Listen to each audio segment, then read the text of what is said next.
Parce que tous les business, tu vas avoir le vent de face. On en a parlé tantôt, là, c'est une game de serpent à échelle pour la plupart d'entre nous. Puis si tu arrêtes la première fois que tu pognes un serpent, ben, c'est sûr que ça va pas marcher. What's up, folks? Bienvenue sur Ça se passe. Aujourd'hui, je parle avec Philippe Tardif-Michaud, cofondateur de Moving Waldo, un marketplace de déménagement qui met en relation les gens qui déménagent avec des déménageurs VT. C'est aussi une plateforme qui gère de bout à bout les réservations, les transactions et la sécurité dans ce processus-là. Moving Waldo, c'est over 10 ans de grind. C'est 17 marchés au Canada, donc une opération nationale puis une expansion récente au Texas. C'est 10 ans aussi dans une industrie qui est saisonnière, qui est sans récurrence, où les clients sont stressés, puis où les déménageurs ont souvent un stigma à porter. Eux, ils ont réussi à travers ça à non seulement builder une plateforme utile, mais à survivre à des pivots majeurs, à des hits de l'algorithme de Google qui aurait tué n'importe qui, puis ils viennent de closer une round Angel en 2024. Donc on parle de l'évolution de leur modèle, c'est commencé par gérer les changements d'adresse, à être un lead gen propulsé par le contenu média, à devenir carrément un vrai full-fledged marketplace transactionnel. Fait qu'on va jaser de go-to-market, on va jaser de partenariat B2B comme canal d'acquisition, de risque de plateforme, puis on va plonger vraiment dans les réalités un petit peu plus tough de gérer un two-sided marketplace, puis d'essayer d'attaquer, de commercialiser ça aux US. C'était vraiment un épisode turbo-énergisant. Philippe, il y a une résilience contagieuse. All right, on passe au show. Let's go!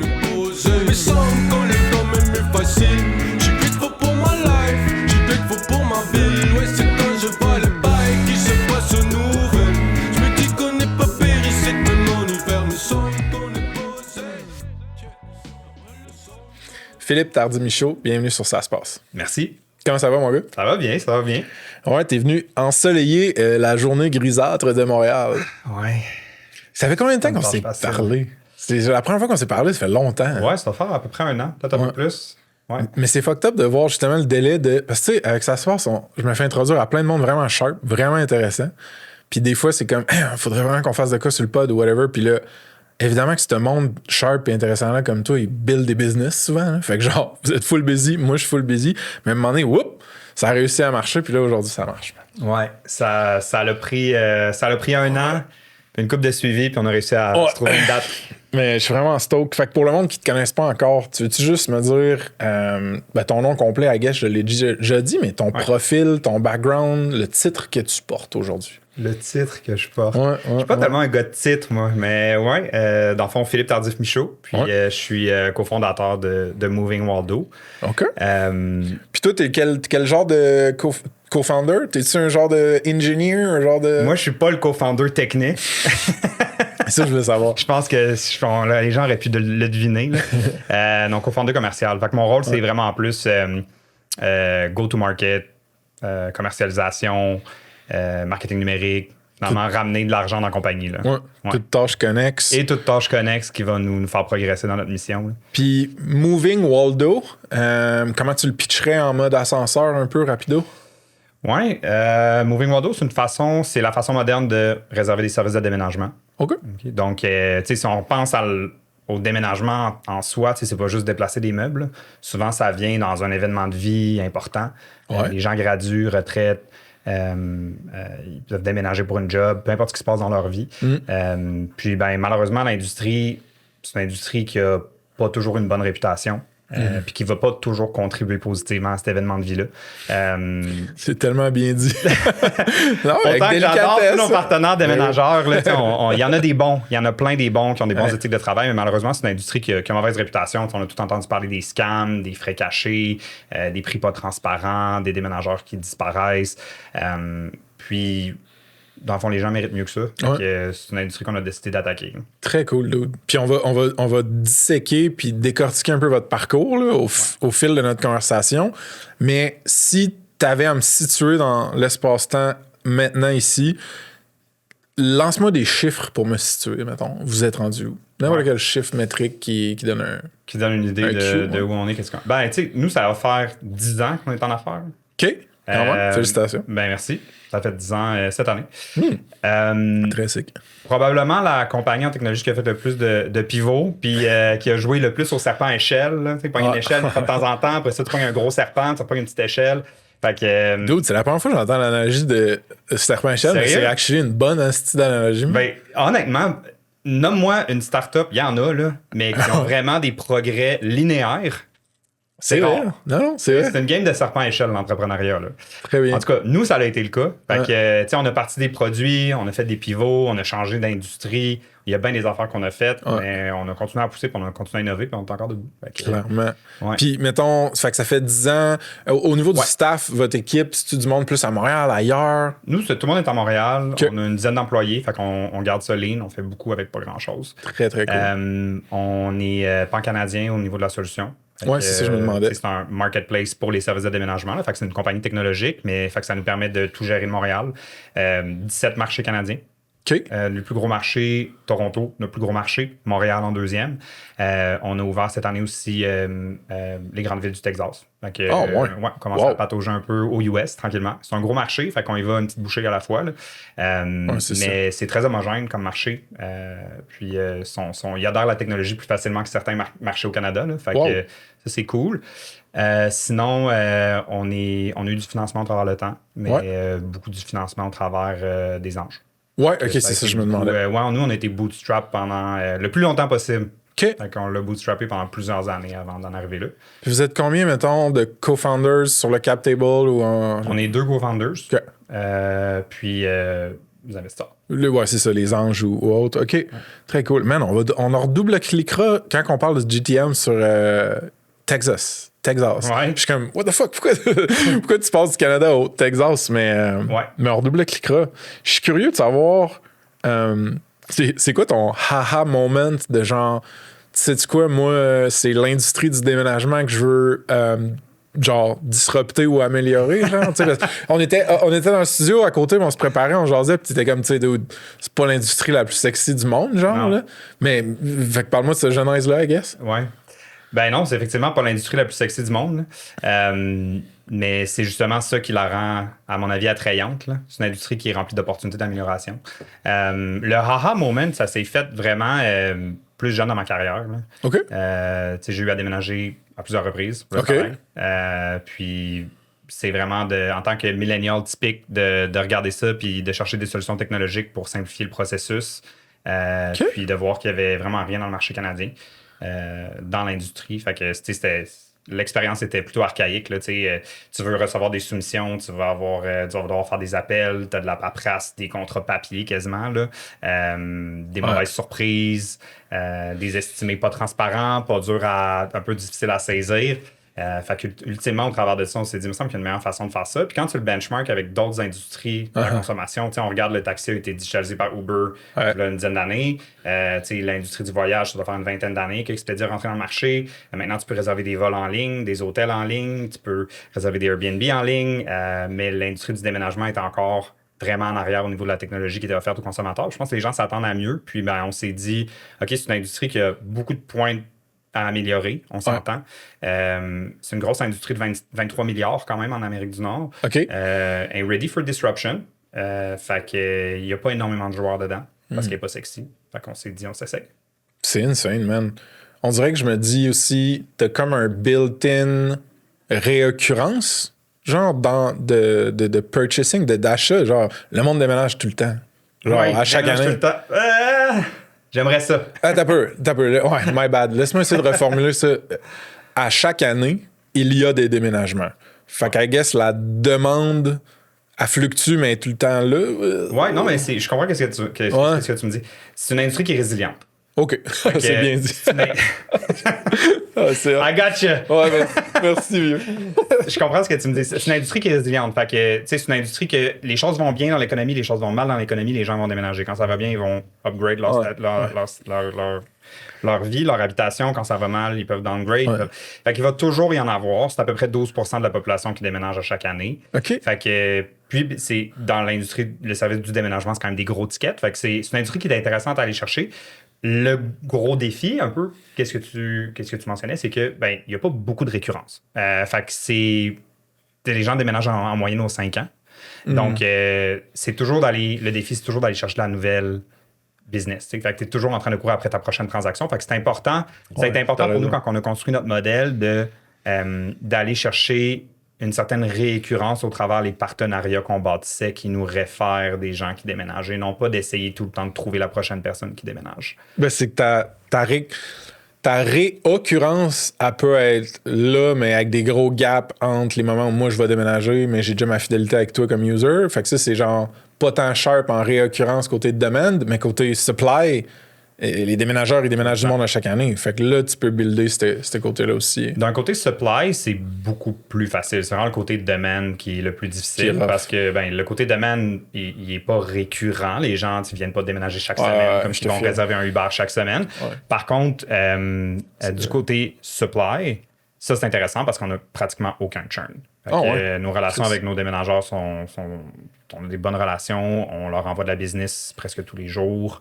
Fait que c'est des gens, quand ils sont, puis ils sont rétribués à la qualité du service qu'ils offrent. Puis ça, c'est monitoré, nous, par un système de rating. Fait que de la même façon que tu vas rater ton Uber Driver ou ton Airbnb, c'est un peu un parallèle. Ouais.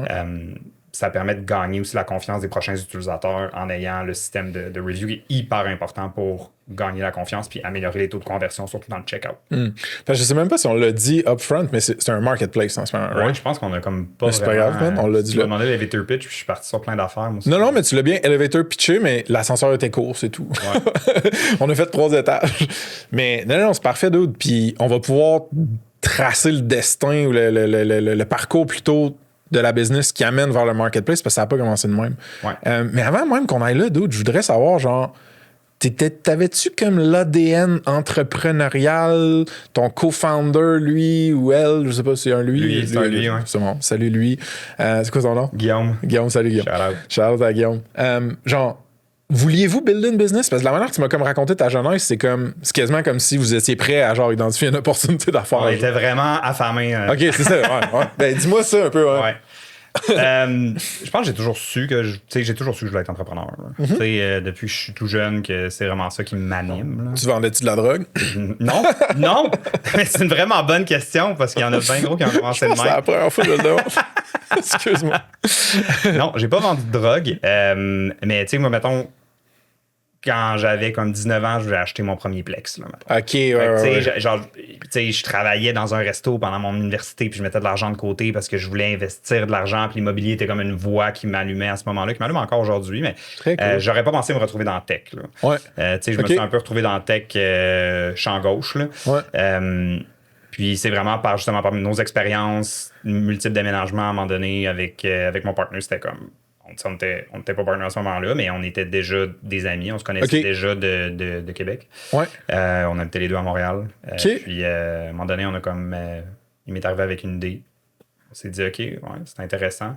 Je te dirais qu'au début, il y avait une certaine naïveté où est-ce qu'on partait sur bâtir des bons produits, pas nécessairement des bonnes business. Fait qu'on a appris beaucoup au travers de cette expérience-là. Mais ouais, c'est un peu ça qui nous a amené finalement... Puis vous vous êtes rencontrés parce que dans ton passé, il y a une couple de places. Tu es passé par l'Université Laval, Concordia, des trucs aussi plus accélérateurs, incubateurs, genre District 3, Brain Station. C'est-tu là que vous êtes, dans une de ces affaires-là, que vous vous êtes rencontrés ou? Non. En fait, on est 2 gars de Québec. Ouais. Puis on avait déjà des amis en commun parce qu'on se connaissait depuis le secondaire. Mais on s'était perdu de vue. On s'était recroisés un peu à Montréal. Quand j'ai déménagé ici, lui a déménagé à Edmonton. Fait que tu sais, on a eu quand même pas mal de déménagements au travers de tout ça. Puis les deux, on avait chacun notre journey. Là, moi, j'étais dans le corporatif à l'époque. Lui, travaillait comme ingénieur. OK. Puis ultimement, on s'est recroisés complètement par hasard au Honduras. Ah, what? En 2015. Okay. Moi, j'étais parti tout seul au Honduras. Je m'en allais faire de la plongée. Puis je suis arrivé sur une petite île hondurienne. Puis Guillaume il était là. Mais non. Est-ce que c'est bon? La vie, hein? Fait que toi, t'es un genre d'aventurier, là, Chris. Moi, Honduras solo, plongée. Moi, j'angoisse, là, quand tu me comptes ça, gros. C'est hot. Ouais. Fait que là, c'est là qu'on a reconnecté. Puis je te dirais, comme 3-4 mois après, lui revenait à Montréal. Puis il y avait ces idées-là. Il était comme l'industrie du déménagement, ready for disruption. Ça n'a pas de bon sens l'expérience que les gens ont. Voici qu'est-ce que j'en pense. Puis j'étais comme, j'ai vécu les peines similaires. Partons quelque chose, on s'essaye, puis c'est là qu'on est rentré à District 3. OK. On m'a probablement déjà expliqué par le passé ce que District 3 fait, puis malheureusement, je l'ai oublié. Ouais. Fait que tu voudrais-tu me le réexpliquer, s'il te plaît? District 3, dans le fond, c'est pas un accélérateur au sens qu'ils ne prennent pas d'équité, ils ne font pas d'investissement dans les startups. Okay. C'est un incubateur. Fait que c'est affilié à l'Université Concordia. C'est bon. C'est bon. Et puis, dans le fond, ils offrent, faut que tu ailles pitcher. Ouais. Puis s'ils aiment ton projet, ils t'offrent finalement des locaux. Là. Fait que tu as des bureaux dans l'incubateur de Concordia, tu as de l'accompagnement. Fait que tu as comme t'as des cours à faire, en gros. Fait que ça a été notre premier reality check startup, là, où est-ce qu'on avait des programmes qu'on devait faire, puis ils nous forçaient à accomplir certaines choses chaque semaine, puis on devait rendre des comptes. Puis si tu ne délivres pas, tu peux te faire sortir du programme. Fait que full imputabilité dans la genre de cohorte. Dans des cohortes. Fait que full imputabilité, on a fait business model validation là, en premier. Après ça, on a fait MVP. Fait que là, il fallait qu'on développe notre premier produit basé sur les hypothèses qu'on avait validées sur le marché. Fait qu'il te force à aller parler à des clients potentiels. Il te force à... fallait qu'on parle à 50 personnes par semaine qui naviguaient dans l'industrie. C'était capoté. Fait qu'on était tout le temps partis, on allait rencontrer du monde à gauche, à droite, on a validé plein d'affaires. Après ça, on a bâti notre MVP. Puis après ça, le dernier programme qu'on a fait, c'est PMF, fait que Product Market Fit, où est-ce qu'ils veulent que tu commences à faire tes premières ventes puis que tu sois capable de faire évoluer ton produit pour mieux répondre à la proposition de valeur. Fait que ça a été vraiment, ça nous a rendu vraiment imputable. Moi, je le recommande à n'importe qui, que ce soit District 3 ou n'importe quel autre accélérateur ou incubateur. C'est surtout au début, quand tu n'as pas de boss, tu sais, tu veux t'assurer de rester imputable envers toi-même puis envers d'autres, puis de rester discipliné au travers le temps pour continuer à bâtir. Sure. Fait que ça nous a vraiment aidé à faire ça. Ça nous a aidé parce que ça nous a donné des mentors aussi qu'on a eu pendant des années après. Ouais, ça, c'est cool. Certains de nos mentors sont devenus des investisseurs. Ça, c'est très cool. Fait que on a tiré beaucoup de valeur de cette relation-là. Ouais. Je pense, genre, je vais mettre une nuance, puis si on est d'accord ou pas, c'est pas grave, mais genre, je suis pas sûr que les accélérateurs ou incubateurs sont tous égaux. Tu sembles avoir eu une structure vraiment riche, puis encadrante, puis comme helpful. Mais mettons, pour avoir parlé avec beaucoup de founders, genre, c'est des hauts puis des bas, là, dépendamment. Les scores sont pas... Le NPS des accélérateurs, incubateurs, il est pas tout le temps haut de 70, là, mettons. Genre. Tu peux voucher pour lui, toi, mettons. Moi, j'ai eu une bonne expérience avec eux, puis, tu sais, ils nous ont donné du mentorat, puis ils nous ont donné... Finalement, ultimement, on a eu de l'investissement au travers de ça. Fait que, tu sais, je pense que ça nous a aidés, puis ils ont été très patients aussi au début quand on devait bâtir avant de partir nos propres ailes. Tu sais, ça peut être long. Ouais, je double-cliquais plus sur... J'incite tous les founders, mettons, à passer par ce parcours-là. Je pense que ça peut être... Faut que tu choisisses lequel. Je peux pas parler des autres c'est ça, je dis. Environnements. C'est ça, je dis. Donc, moi, j'ai eu une bonne expérience dans cet environnement-là. Ouais. Alright, folks. Petit shout-out à Baseline, partenaire certifié Ça se passe. C'est mes geeks puis doctorants en intelligence artificielle préférés.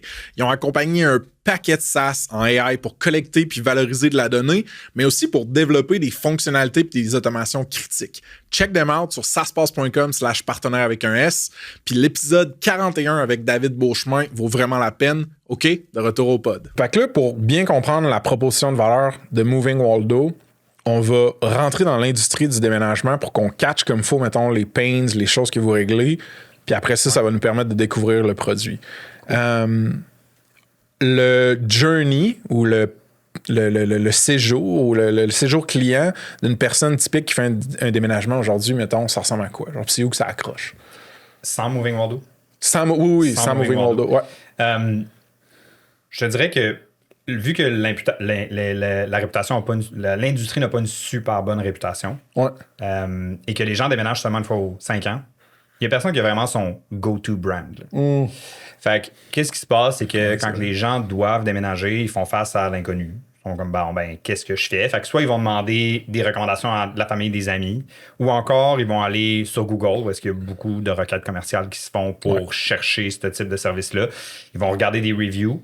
Malheureusement, il y a quand même une grosse industrie de fake reviews sur Google.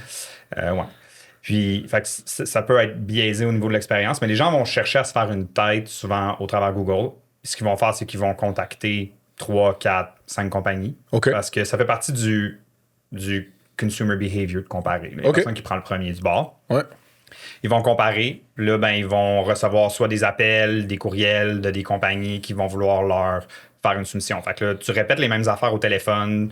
C'est quoi un peu que tu as à déménager, quel endroit, quand, à différentes compagnies. Et puis, ces compagnies-là vont te faire un peu souvent, ce qui va arriver, ils ont deux choix, les compagnies. Soit ils vont te faire une soumission de coin de table pour essayer de faire ça le plus vite possible. Fait qu'ils vont te dire, c'est quoi la grandeur de ta maison, t'habites à quel étage, c'est quoi à peu près que tu as déménagé. Puis ils vont te dire, gars, 3 hommes, 5 heures, ça va coûter à peu près 850.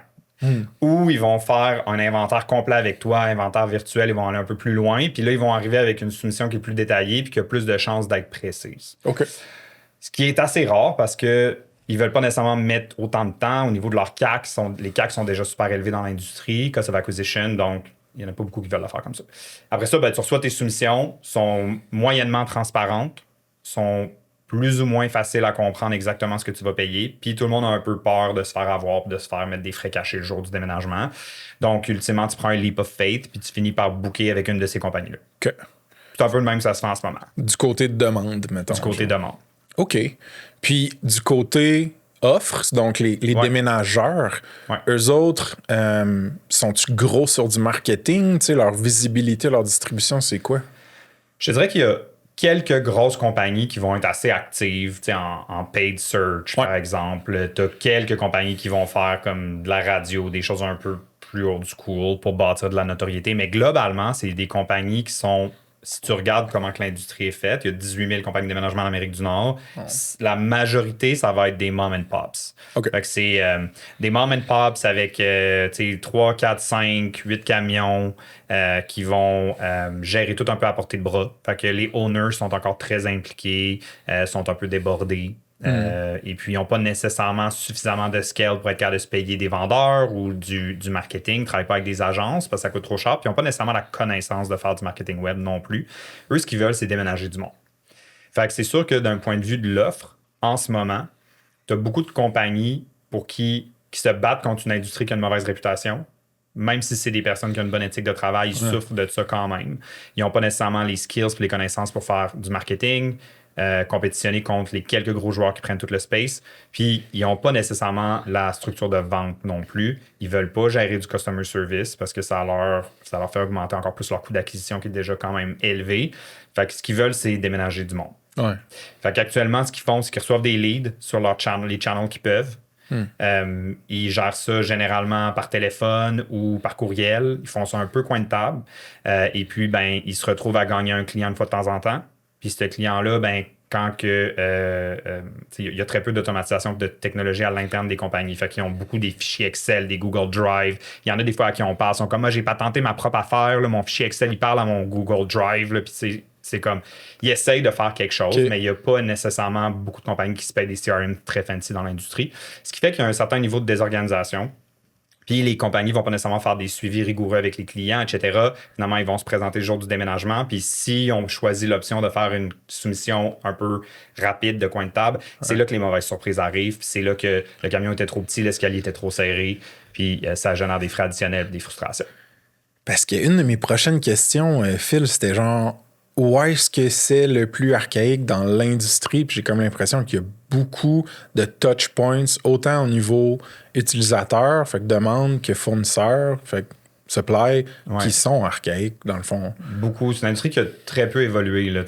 Si on remet les choses en perspective, là, nous, on est là depuis 2015 là-dedans. Là. Fait que ce qu'on a vu un gros shift au niveau de la mentalité pendant les années pandémiques. OK. Avant la pandémie, beaucoup de compagnies qui croyaient encore que, pour pouvoir faire un bon déménagement, un bon inventaire, ceux qui, on parlait tantôt, ceux qui le font, les inventaires coin de table, qui se retrouvent avec plein d'erreurs, ou ceux qui vont vraiment être investis. Mais ceux qui étaient vraiment investis, par exemple, ils pensaient encore qu'il fallait qu'ils aillent sur place, qu'ils regardent qu'est-ce que les gens avaient déménagé, la grosseur du divan, qu'il y avait un beau papier, un contrat, puis là, ils essayaient de faire leur vente. C'était plutôt archaïque, puis il y avait une mentalité assez traditionnelle dans la façon que les leads puis les inventaires étaient faits pour les bons déménageurs qui voulaient faire bien les choses. Fait que c'est sûr que pendant la pandémie, ils se sont retrouvés qu'ils ne pouvaient plus aller chez les gens. Donc, les compagnies n'ont pas eu le choix de commencer à faire des inventaires virtuels, utiliser des technologies qui permettent de simplifier le processus, de prise en charge des leads à distance et non pas en personne, de faire les inventaires virtuels au lieu d'en personne, etc. Puis, je pense qu'il y a eu comme un changement, un vent de fraîcheur un peu vers une certaine réceptivité à la digitalisation de l'industrie. Puis c'est là où est-ce que nous, on est comme arrivé avec notre marketplace, où est-ce qu'au début, il y avait un certain niveau de scepticisme par rapport à l'adoption que, hey, nous, on arrive, on est comme, hey, nous, là, on a des algorithmes qui vont calculer plus précisément que toi un estimé sur un déménagement. Il était comme impossible. Fait que ultimement, il y a eu de l'adoption. Les early adopters ont adopté, puis on a fait nos preuves. Puis finalement, maintenant, il y a beaucoup plus de compagnies qui sont prêtes à embarquer dans une solution digitale comme un marketplace à cause que justement, ils ont été forcés à le faire pendant les années de pandémie où est-ce qu'ils ne pouvaient plus aller chez les gens. Mais genre, c'est tellement un problem space, un espace de problème costaud, le déménagement. En plus, il est two-sided. Comme tu disais, on dirait que je me dis, là, vous avez un beau marketplace sophistiqué avec des algos, whatever, mais vous n'avez sûrement pas attaqué, tu sais, tu manges un éléphant une bouchée à la fois, type of stuff. Là. Ouais. Genre, si tu découpes tous les jobs to be done puis les différents plus petits problèmes, c'est quoi que vous avez décidé d'attaquer en premier, mettons, en 2015? Oui. Bien, il y a déjà, quand même, dans l'industrie, des CRM qui sont spécialisés pour les compagnies de déménagement, sont assez dispendieux. Fait que la majorité des compagnies ne vont pas nécessairement adhérer à ça. C'est up-market, genre. Oui, c'est ça. Fait que, tu sais, le mom and pop, ce qu'on parlait tantôt, ça, c'est des compagnies qui vont t'aider à comme manager tes profils de lead, tes profils clients, la progression de ton pipeline, ta comptabilité, le dispatchage de tes trucks, tes gars. Il y a des solutions qui font ça. Fait que nous, quand on est rentré là, on s'est dit, OK, un des problèmes qu'il n'y a personne qui tackle encore, puis que nous, on voit qui est finalement un peu une boule de neige de problèmes pour l'expérience utilisateur, c'est la prise en charge de l'estimé. OK. Puis en créant ces algos-là qui permettent de calculer instantanément des estimés, ça nous permet d'être plus précis puis de s'assurer que tout est pris en charge. Fait que quand l'information est reçue par les déménageurs, il n'y a pas de mauvaise surprise. Ils savent quelle grosseur de truck prendre. Ils savent combien de gars ils vont avoir besoin. Ils savent c'est quoi les items spéciaux qui vont être à déménager. Donc, tout a été déjà pré-calculé pour eux. Fait que quand ils arrivent sur place, ils sont prêts, puis les déménagements se passent bien. Ça évite les mauvaises surprises. Fait que la prise en charge, finalement, de l'estimé a vraiment un impact boule de neige sur l'insatisfaction du client par après. Parce que si l'estimé n'a pas été fait adéquatement, par exemple, il arrive avec un trop petit camion, qu'est-ce qui se passe? Là, il faut que tu fasses un aller-retour de plus, tu viens de doubler le prix. Donc, c'est tout le genre de situations qui se produisent au quotidien quand il y a une mauvaise prise en charge dès le début. Puis, est-ce que ce problème-là, du côté des déménageurs, c'est la première chose que vous avez essayé de régler? Ou, tu sais, je me rappelle que dans notre prep, tu nous avais parlé de changement d'adresse. Ouais, on a fait d'autres affaires, là. Ouais. OK. Ouais. D'autres affaires. Ça, c'est du côté moi, là, mettons. Côté user. Ouais, c'est ça. On a parlé tantôt du problème un peu côté user, là. Mais tu sais, le déménagement, ce que je dis, ça fait 10 ans qu'on est en affaires, puis on en a fait du serpent à échelle, là. Ouais. Fait que, tu sais, quand on a parti la business, on a lancé en premier un service de changement d'adresse. Fait que c'est un peu le mal de tête de devoir aviser tous tes fournisseurs quand tu déménages, puis aussi transférer tes services Internet, assurance, etc. Fait que c'était l'idée d'un bon produit qui permettrait d'économiser bien du temps et des maux de tête. Ça, on l'a commercialisé au Québec au début. OK. Puis on est allé chercher notre premier 100 000 users. Puis après ça, dans le fond, ce qu'on s'est rendu compte, c'est que il y a beaucoup de choses qu'on a appris de ça. Là. Premièrement, c'est que dans le fond, il y avait un paquet d'autres pain points dans l'expérience de déménagement qu'on ne réglait pas avec un service de changement d'adresse. C'est ce qui nous a amené un peu vers les autres pain points, comme la réservation de déménageurs, etc. Fait que ça nous a amené vers ça. Un gros apprentissage de ce service-là, qui, by the way, on n'a jamais exporté en dehors du Québec parce qu'il n'y a pas vraiment moyen de le monétiser. Okay. Exact. C'est un bon produit qui nous a amené 100 000 users en dedans de 2 ans, là, mais on ne faisait pas d'argent avec. C'est correct. On voulait développer des bons produits, mais ultimement, on avait besoin d'un modèle d'affaires qui était soutenable. 100%. Puis, par contre, l'apprentissage qu'on a fait de ce produit-là, puis je pense que c'est un peu l'expérience serpent à échelle que je te parle, là, c'est que c'est important de comme, prendre tes learnings sur tes erreurs. Puis je dirais pas que ce service-là était une erreur. C'est un service qui a été apprécié par beaucoup de users puis qui nous a permis d'être où on est aujourd'hui. Mais c'est un service qui a été difficile à monétiser comme qu'on l'avait anticipé. As-tu essayé? Excuse. De le monétiser, oui. Ouais. On l'a monétisé pendant une période de temps. On l'a monétisé avec des fournisseurs Internet. OK. Ouais. Quand tu déménages, les fournisseurs Internet veulent s'assurer que tu installes leur service à la maison. Fait qu'on l'a monétisé pendant une couple d'années avec les fournisseurs Internet jusqu'à ce qu'on se rende compte comme c'est vraiment difficile à reproduire dans de nouveaux marchés. puis c'est difficile à monétiser. Fait que quoi d'autre est-ce qu'on peut faire pour aider les gens qui déménagent ou est-ce qu'on aurait un modèle financier plus streamliné puis plus évident? Fait qu'une chose qu'on a appris de ce service-là, c'est finalement, le déménagement, c'est une période, on en a parlé tantôt, c'est un changement de vie. Fait que c'est une période qui est stressante pour le monde. Puis ce que les gens recherchent, ultimement, c'est la paix d'esprit. Fait que si on est capable d'amener de la paix d'esprit pour nos users, qui sentent que passer par nous, ça va être plus efficace grâce à la technologie. Ça va être un environnement où est-ce qu'ils savent que ça va bien aller. Ouais. Ça, dans le fond, ça va être on va avoir gagné le cœur de nos users, puis ça va nous amener un bon NPS, puis ça va nous amener un bon référencement. Puis c'est ce qui fait qu'aujourd'hui, on est encore avec quasiment 50% de nos jobs qui viennent de façon organique. Fait que, qu'est-ce qu'on a fait? C'est qu'on a réappliqué cette méthodologie-là de dire, OK, on met ça au cœur de tous les produits qu'on développe. Fait que quand on a migré vers le marketplace pour les services de déménagement, on a gardé en tête l'idée qu'il faut bâtir un produit autour de la paix d'esprit. Qu'est-ce qu'on peut streamliner? Qu'est-ce qu'on peut simplifier? Comment on les rassure que ça va bien aller? C'est quoi les éléments qui vont faire qu'ils vont convertir puis qu'ils vont être engagés parce qu'ils sentent que ça va mieux aller avec nous qu'avec n'importe quelle autre solution parce qu'en ce moment, ils vivent quelque chose de stressant. D'avoir une certaine empathie envers tes users par rapport à ce qu'ils vivent, ça, c'est ce qui fait que tu vas gagner sur n'importe quel produit que tu vas développer avec ton brand. Fait que cette migration-là, ça a été un apprentissage, finalement, service de changement d'adresse, mais c'est un apprentissage qui nous a permis surtout de comprendre c'est quoi l'état d'esprit de nos users, puis qu'est-ce qu'on doit faire pour qu'ils nous aiment. Ah, les vrais entrepreneurs, pas d'échecs, juste des apprentissages. Ah! So wise. Non, mais c'est bon. Sur le coup, ça file un peu comme des échecs, par exemple, mais on se parle, puis effectivement, c'est toujours des apprentissages. C'est hot. Puis, ce que je me demande, c'est avant qu'on arrive à vraiment une solution qui intègre le two-sided marketplace, les déménageurs et les gens qui ont besoin de déménager, est-ce que tu as fait une craque à, sans marketplace, offrir un produit ou un service juste pour les déménageurs avant de faire le marketplace ou eux sont arrivés dans le décor plus au moment marketplace? Là, on fait une plateforme pour les deux. Genre. Ouais, non, ça s'est fait plus long que ça. Ah ouais? Hein? Ouais, sur une décennie. Fais-moi le rapido, ça m'intéresse. Regarde, ultimement, au début, le service de changement d'adresse qui a été une des premières choses qu'on a parti, qui nous a amené 100 000 users. Ces users-là, on a appris de eux. Ouais. Puis une des choses qu'on avait fait à l'époque, c'était un peu à coup d'essai-erreur, c'est qu'on a commencé à développer finalement du contenu. Autour du déménagement. Fait qu'on a commencé à développer un paquet de contenus, puis des guides, puis des checklists, puis des recommandations de compagnie. Fait qu'on s'est mis, une chose qu'on a faite, c'est qu'on s'est mis à développer des recommandations de compagnie dans tous les marchés dans lesquels, des compagnies de déménagement dans tous les marchés dans lesquels on opérait. Très cool. Dans l'objectif de pouvoir amener des gens vers notre service de changement d'adresse à l'époque. Puis à un moment donné, quasiment au-dessus d'1 an après qu'on ait commencé à créer du contenu, Google s'est mis à le référencer. Puis là, ça a été comme un déclic. Fait comme...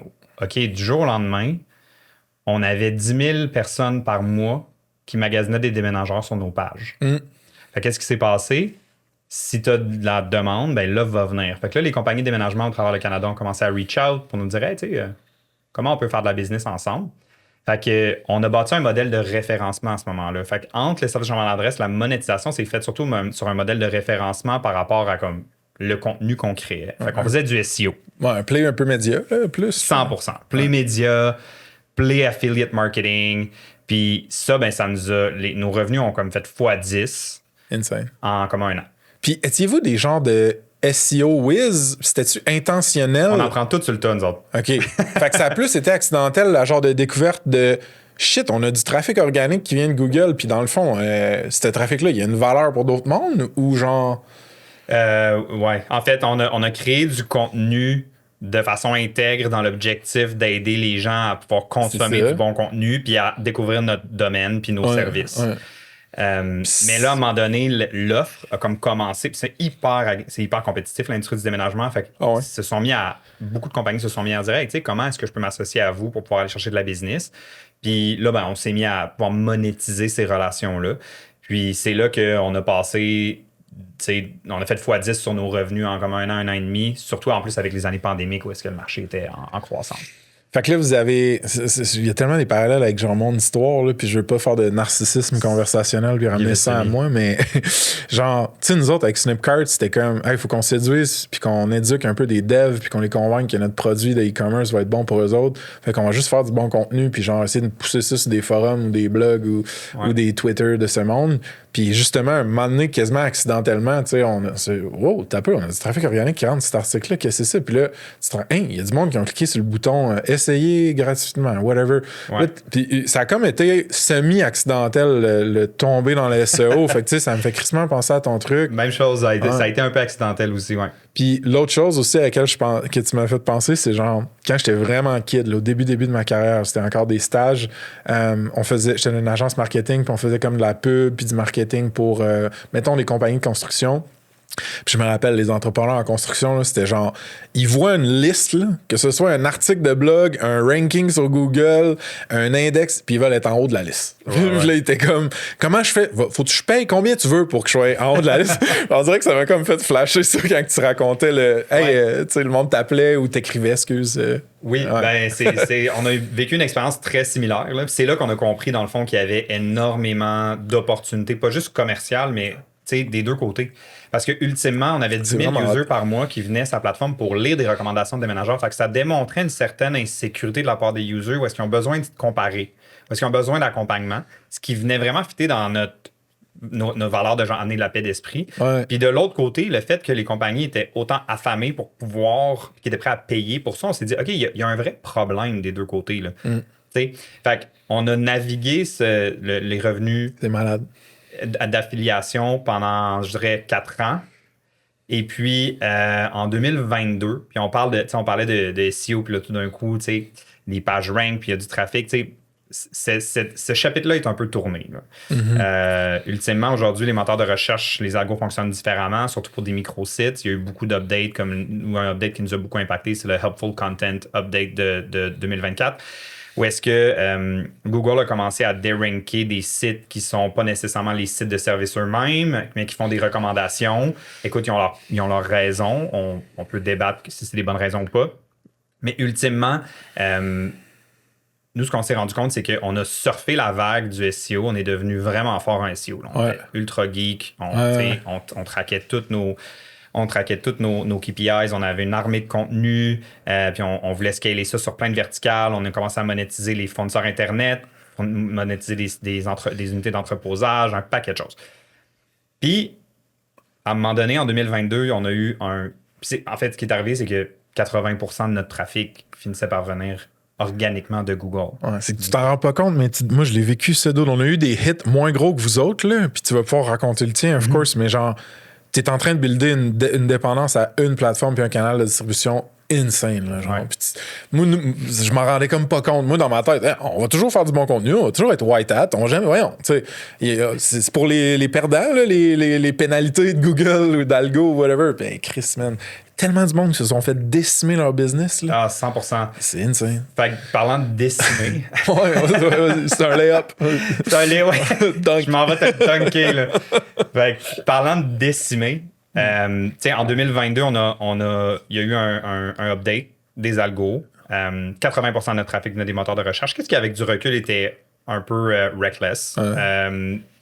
Mais, écoute, avec le revenu par utilisateur qu'on faisait, on pouvait pas se payer de publicité, partnership, les autres channels n'étaient pas atteignables. Fait qu'on est devenu vraiment dépendant de ça. En 2022, il y a eu un drop. On a perdu comme 50% de notre trafic en dedans de comme 24 heures. Moi aussi, en passant. En 2022 avec Snipcart. Hey Chris, en tout cas, whatever. Continue. Je pense que c'est 2022. Ben, c'est ça. On a peut-être été affecté par le même update, mais c'est là que pour nous, on a eu un wake-up call de se dire OK, c'est bien trop risqué de dépendre juste sur les moteurs de recherche, même si c'est une vague le fun à surfer puis qui est payante. Il faut qu'on se diversifie. Mais pour se diversifier, il fallait qu'on augmente notre revenu par utilisateur. Ouais. Parce que, tu sais, si tu vends des clics, ultimement, ton revenu n'est pas assez élevé pour que tu puisses payer des ads ou pour que tu puisses générer ouvrir un channel de partnership, par exemple. Parce que, bon, ça vaut pas la peine si tu n'es pas capable de leur payer suffisamment d'argent. Bon. Fait que c'est là où est-ce qu'on a eu l'idée du marketplace.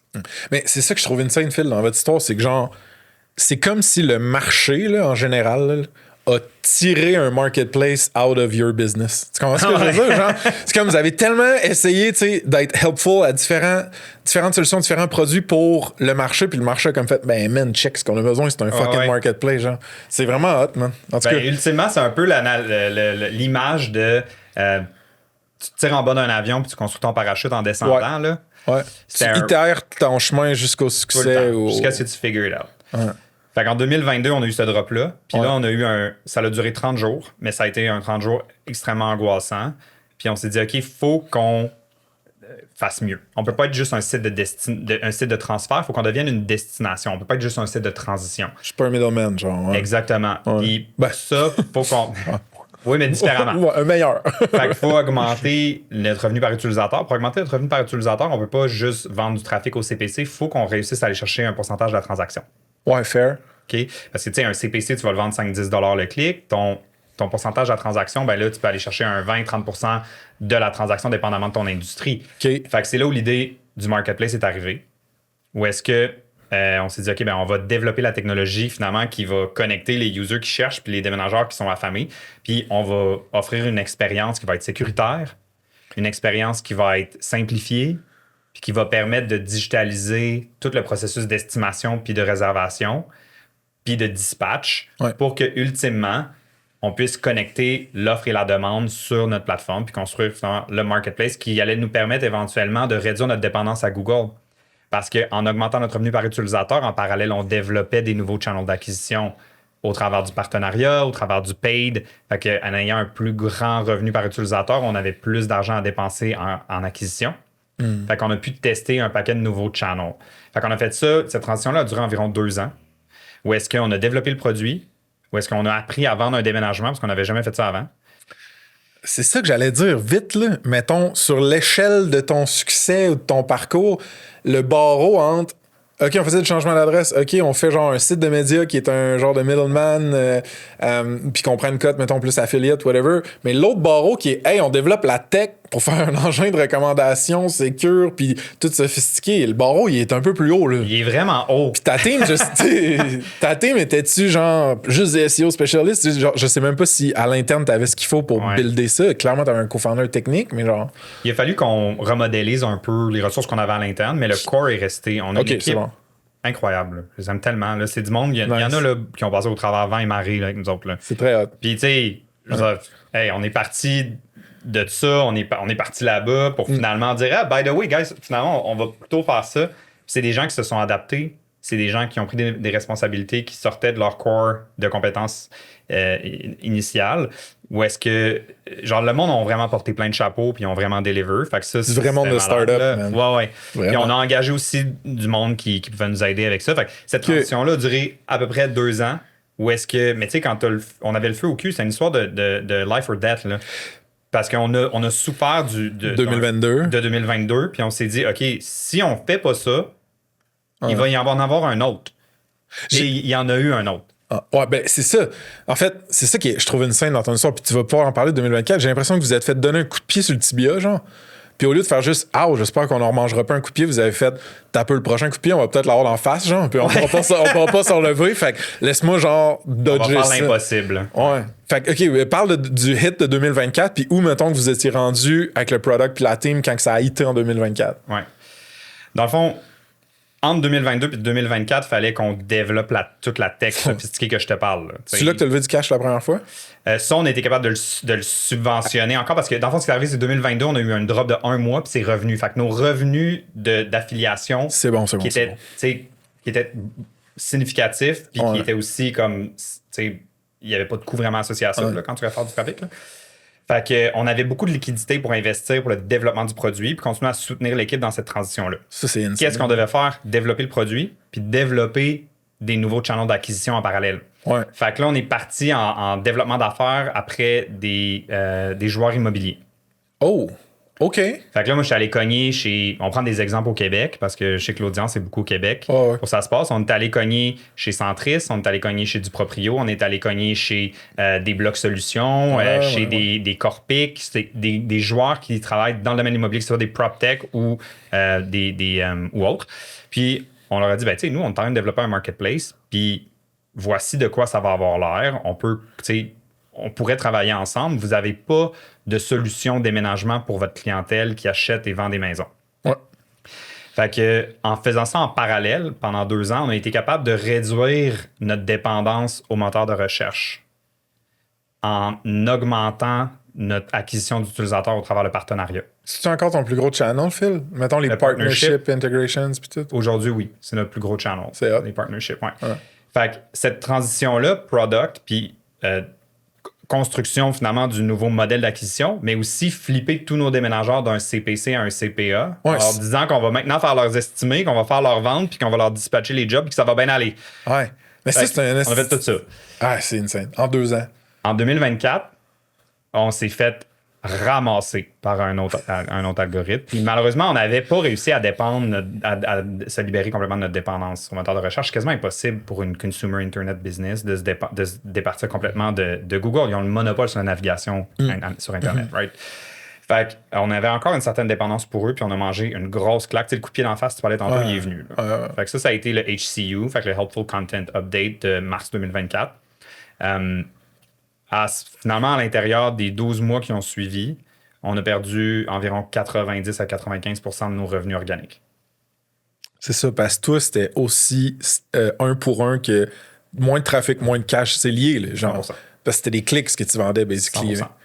Fait que c'est là qu'on a fait c'est là qu'on est allé chercher plus de cash. C'est bon, it make sense. Looping back. C'est genre, fuck, là, il en faut du cash. Fait qu'on était comme, hey, on a une bonne plateforme, on a tous les partenariats qu'on est en train de builder. Ça fait 2 ans qu'on est en train de pivoter vers quelque chose qui va vraiment bien répondre aux besoins du marché, qui va finalement disrupt cette industrie-là, qui est archaïque.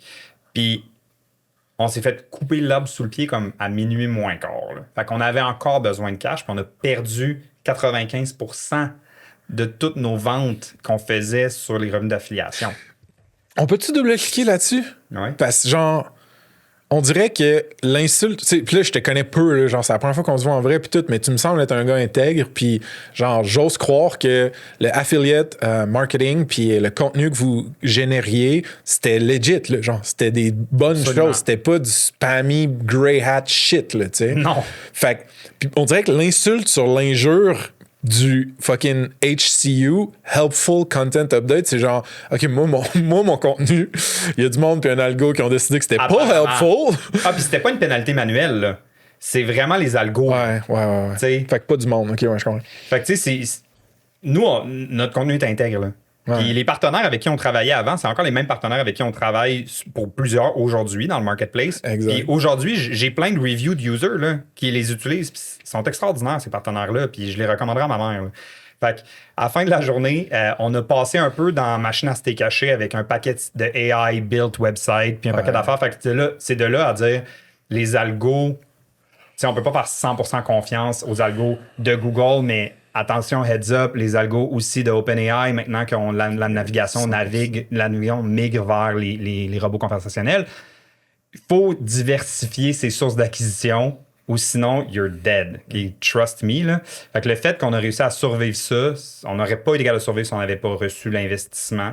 Ouais, makes sense. Pour continuer à pousser là-dessus. Fait que ça a été un journey qui a été quand même rock and roll. Là. Mais moi, ce que j'admire, mettons, de ton histoire, c'est la proactivité une fois que tu as eu le premier coup de pied sur les shins, là, sur les tibias. Ouais. Mais aussi la réactivité une fois que le deuxième est arrivé, genre d'aller lever du cash, de continuer de pousser la plateforme marketplace puis tout. Il n'y a pas une partie de toi ou de ta team même qui était comme hey, let's fight this. Genre, on connaît-tu quelqu'un chez Google? On essaie-tu de se faire réindexer? Genre, où vous étiez comme, man, c'est la dernière fois que tu vas me donner un coup de pied d'en face. On est encore indexé, mais on a perdu beaucoup. C'est qu'on était vraiment la ressource numéro 1 au Canada pour Google pendant vraiment longtemps, puis on est devenu la ressource numéro 22, mettons. On a perdu. C'est comment ça? C'est exponentiel. Ouais. Fait que, non, il y a honnêtement bonne chance là, à aller cogner chez Google. Là, tu vas perdre plus de temps que de fight back puis de trouver des alternatives. Fait qu'on a réduit notre dépendance à Google à ce moment-là, puis on a ouvert des channels plus résilients. Puis je veux pas compter son histoire à sa place, là, ça y appartient, puis tout, mais tu sais, il y a des business comme genre Hard Bacon, là, qui je pense que de Julien Brooks, c'est similaire, là, le hit qu'ils ont pogné, puis ça peut, je pense, l'argument peut être fait que ça a été fatal, en fait, là, genre, tu sais, pour certaines business, là, genre. All right, folks. Jeudi, le 29 janvier, Ça se passe débarque dans les bureaux de Nexap à Québec pour un podcast live le 1er de 2026. Donc, on reçoit Jonathan Lessard, président puis co-founder de Nexap et Axify, leurs produits. Puis au menu, on va parler justement de comment une shop de services tech lance son propre SaaS, de la culture entrepreneuriale Boss Run, puis de l'impact de l'AI sur leur pratique, leur business. Networking, bouffe, drinks, comme d'habitude, questions du public. Les places sont limitées. Les billets sont sur Eventbrite, sur la bannière sur notre site web saspace.com, ou tu peux juste t'abonner à l'infolette pour voir ça passer. OK, de retour au pod. Aujourd'hui, mettons, là. Aujourd'hui, si moi, je me pointe sur... C'est-tu .ca? Movingwaldo.com. Movingwaldo.com, parfait. C'est quoi la suite de features, mettons, qui m'attend? Genre, c'est quoi... genre, parle-moi plus de la plateforme, genre. Je veux qu'on rentre plus dans le produit, il ressemble à quoi aujourd'hui, genre? Ouais. On a parlé tantôt un peu de comment ça se fait sans Moving Waldo, tu sais. Fait que je peux te parler un peu de comment ça se fait dans la plateforme. Allons-y. Fait que, tu sais, quand quelqu'un se prépare pour un déménagement via movingwaldo.com, il va rentrer quelques informations par rapport à son déménagement. Fait qu'évidemment, les données qui sont nécessaires au calcul d'une estimation pour ton propre déménagement spécifique. Tu remplis quelques informations sur ton déménagement, puis instantanément, tu vas recevoir des estimés. OK. Puis ces estimés-là, dans le fond, c'est tous des déménageurs qui sont vérifiés par Moving Waldo et qui sont aussi évalués et puis qui sont à proximité de chez toi. Puis est-ce que les estimés sont agnostiques aux déménageurs ou ils citent ou nomment un déménageur, mettons 3 estimés? Non, c'est ça la différence entre un lead gen puis un marketplace. OK. Notre technologie, elle est les estimés que tu reçois sont les estimés que le déménageur te donnerait si tu le contacterais lui-même. Parce qu'on a une plateforme partenaire dans laquelle les déménageurs tiennent à jour leur prix, leur disponibilité, leur tarification spéciale, etc. Puis on a une plateforme utilisateur où l'utilisateur rentre ses informations de déménagement, son ancienne adresse, sa nouvelle adresse, sa grosseur de sa maison, le nombre d'escaliers, etc. Fait qu'en temps réel, les algos, ce qu'ils font, c'est qu'ils cross-checkent toutes les données.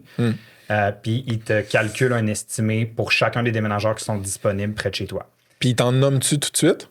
Genre, c'est une option... Oui, tu reçois comme les différentes options. Tu peux regarder, tu peux comparer les prix. Tu as un genre de Google Flight Calendar que tu peux comme choisir ta date, sauver si tu changes de journée. Tu peux aussi... nice. Tu peux voir les évaluations des utilisateurs précédents, comme avec Uber ou Airbnb. Tu peux lire les évaluations des gens pour donner confiance. Et après quoi, si tu es satisfait de ça, tu trouves un déménageur qui te plaît, tu passes au checkout. Fait que c'est un checkout comme n'importe quel e-commerce dans lequel on te confirme tes informations sur ton checkout, puis tu peux réserver. Une fois que tu réserves, tu fais un dépôt de $100 pour réserver ton déménagement. Le déménagement, dans le fond, tu n'as pas besoin, toi, en tant qu'utilisateur, de communiquer avec le déménageur. Tu n'as rien à faire. Là. C'est réservé, c'est confirmé. Le déménageur, dans le fond, notre technologie, elle va dispatcher la job dans le portail du déménageur. Fait que le déménageur reçoit toutes les informations du déménagement, l'approuve, et puis ça rentre dans son calendrier. Le jour du déménagement, il va se présenter chez toi. Il va te déménager. Une fois que tu vas être dans ta nouvelle maison, il va faire comme ton Uber driver, il va te dire, tu peux-tu me donner une bonne review sur Waldo? Puis, dans le fond, c'est Moving Waldo qui prend le paiement. Puis ça, c'est vraiment important parce que ça change vraiment la dynamique de l'industrie. Où est-ce qu'on en parlait un peu plus tôt, des fois, il y a les déménageurs, dans ceux qui sont, pas tous les déménageurs, mais ceux qui sont moins éthiques, qui ont une moins bonne éthique de travail, ils vont lowballer des estimés pour gagner des jobs, puis ils vont t'ajouter des frais quand ils disent que tu es vulnérable le jour du déménagement dans ton salon. Malheureusement, c'est des choses qui arrivent. Avec Moving Waldo, ça se passe pas parce que la transaction est contrôlée par Moving Waldo. Fait que s'il y a des frais qui sont pas approuvés par notre équipe, ils vont juste être rejetés. Okay? Puis si jamais tu as une réclamation à faire ou quelque chose qui n'a pas bien été, c'est streamliné aussi au travers Moving Waldo. Puis on garde l'argent en escroc jusqu'à ce que les réclamations soient complétées. Donc le déménageur n'est pas payé tant qu'il n'a pas dédommagé, exemple, le client s'il a abîmé quelque chose ou des choses comme ça. Fait que ça protège le client aussi contre un déménageur qui briserait quelque chose mais qui ne serait pas responsive par après parce qu'il sait que tu ne redéménageras pas avant 10 ans. Fait que ça protège le client dans cette situation-là parce qu'on contrôle le paiement. Ça protège aussi le déménageur, par exemple, dans certaines situations. Puis après ça, dans le fond, on va payer le déménageur pour son travail une fois que c'est complété.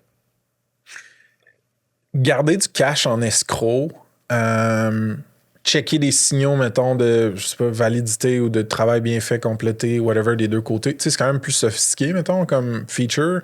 C'est-tu venu plus tard dans le marketplace? Au début, c'était pas là, genre? Ouais. Fait que, je peux t'expliquer comment la transition produit s'est faite. Là. Vas-y, vraiment ça m'intéresse vraiment. Ouais. La première étape, ça a été, comme on va parler tantôt, de passer d'une plateforme de contenu avec du trafic vers un marketplace. Ouais. Fait que la première chose qu'on a faite, c'est qu'on a développé notre propre funnel. Fait qu'au lieu d'envoyer nos leads directement à des déménageurs, on les envoyait, on a développé notre propre funnel, puis on prenait les leads à l'interne avec des vendeurs pour comprendre un peu comment ça marche. Tu sais, on n'avait jamais vendu de déménagement. Comment ça marche. Pour apprendre, genre, ouais. Ben oui, bon, on croit beaucoup à ça, là. Dans le fond, tu sais, quand tu veux développer quelque chose de nouveau, il faut que tu le fasses toi-même avant, là. Fait que, comment faire? Fait que là, on faisait un peu la passerelle entre les déménageurs puis les clients, mais c'était pas instantané. Okay. Après ça, on a développé l'estimé. Fait que quand on a lancé le portail partenaire, les partenaires pouvaient mettre leur prix, etc. Là, on a développé les algos, puis on a pu faire l'estimé. Fait que là, maintenant, en plus d'avoir notre propre funnel, on avait après ça, au bout, les clients pouvaient voir des estimés sur mesure pour eux, mais ils ne pouvaient pas réserver en ligne. Il fallait encore qu'ils passent par un vendeur. La troisième étape, dans le fond, ça a été d'inclure la passerelle de paiement sécurisé, le checkout, puis le dispatch aussi aux déménageurs. Fait que la troisième étape, maintenant, ils peuvent rentrer leurs informations de déménagement, obtenir des estimés instantanés, réserver en ligne. Le déménagement est dispatché au déménageur, puis le déménageur va se présenter, puis le paiement est pris par après. Fait que maintenant, toute l'expérience est digitalisée bout en bout. Mais ça l'a pris, c'est pour ça que je dis que ça a pris de 2022 à 2024, comme tout développé. On était là avec des ressources limitées, nous, on a un dev. Fait que, tu sais, mais c'est une machine. Clairement, Fait que, tu sais, développer le produit, puis le modèle d'affaires, il fallait quand même qu'il soit shifté aussi. Fait que ça a pris quand même du temps à faire tout ça, mais ça a été 3 grosses étapes. Puis aujourd'hui, ben, ça transige des déménagements tous les jours. Ben, c'est insane. Ça paraît que vous avez été des bons étudiants du Startup Playbook aussi, de pas tout faire en même temps, genre, puis d'y aller de façon incrémentale, puis de prouver une partie de la proposition de valeur, après ça, l'enrichir ou la dupliquer sur d'autres affaires, parce que, man, il y en a là des jeunes qui viennent me parler, je veux faire un marketplace, mettons, ça m'est arrivé une couple de fois, puis c'est genre, dude, il y a tellement d'étapes, puis de confiance qu'il faut que tu génères, puis de problèmes que tu dois régler ou de choses dans l'industrie que tu dois comprendre avant d'être capable de mettre une plateforme sophistiquée qui répond à 2 côtés, là. Genre, c'est long, là, genre. Ouais, c'est long. C'est pas facile, là, genre, un marketplace. C'est pas pour rien que la majorité chie, là, genre. Mais quand que ça marche, c'est sticky, genre. Ouais, c'est ça. Ben, c'est que c'est vraiment un modèle winner takes all. Tu regardes, mettons, les modèles marketplace, mettons, dans ceux qui ont digitalisé les industries, c'est rare que tu as plusieurs vraiment options. C'est vrai. Je veux dire, regarde le taxi. Tu as Uber, tu as Lyft. Est-ce que Uber était le premier à marcher? Je pense pas que tu le premier à le développer initialement, mais c'est it's winner takes all. C'est eux. Takes most. Takes most. Ouais.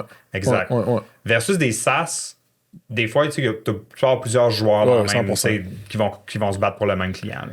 Puis, on peut-tu parler de ton modèle de pricing un peu? Ouais. Genre, juste les choses que tu peux dire, mais genre, comment toi et ta team vous faites pour dire, genre, OK, avec toute la valeur qu'on amène du côté demand puis supply side, on trouve ça justifié de prendre quoi, une cote, de chercher aussi un frais fixe.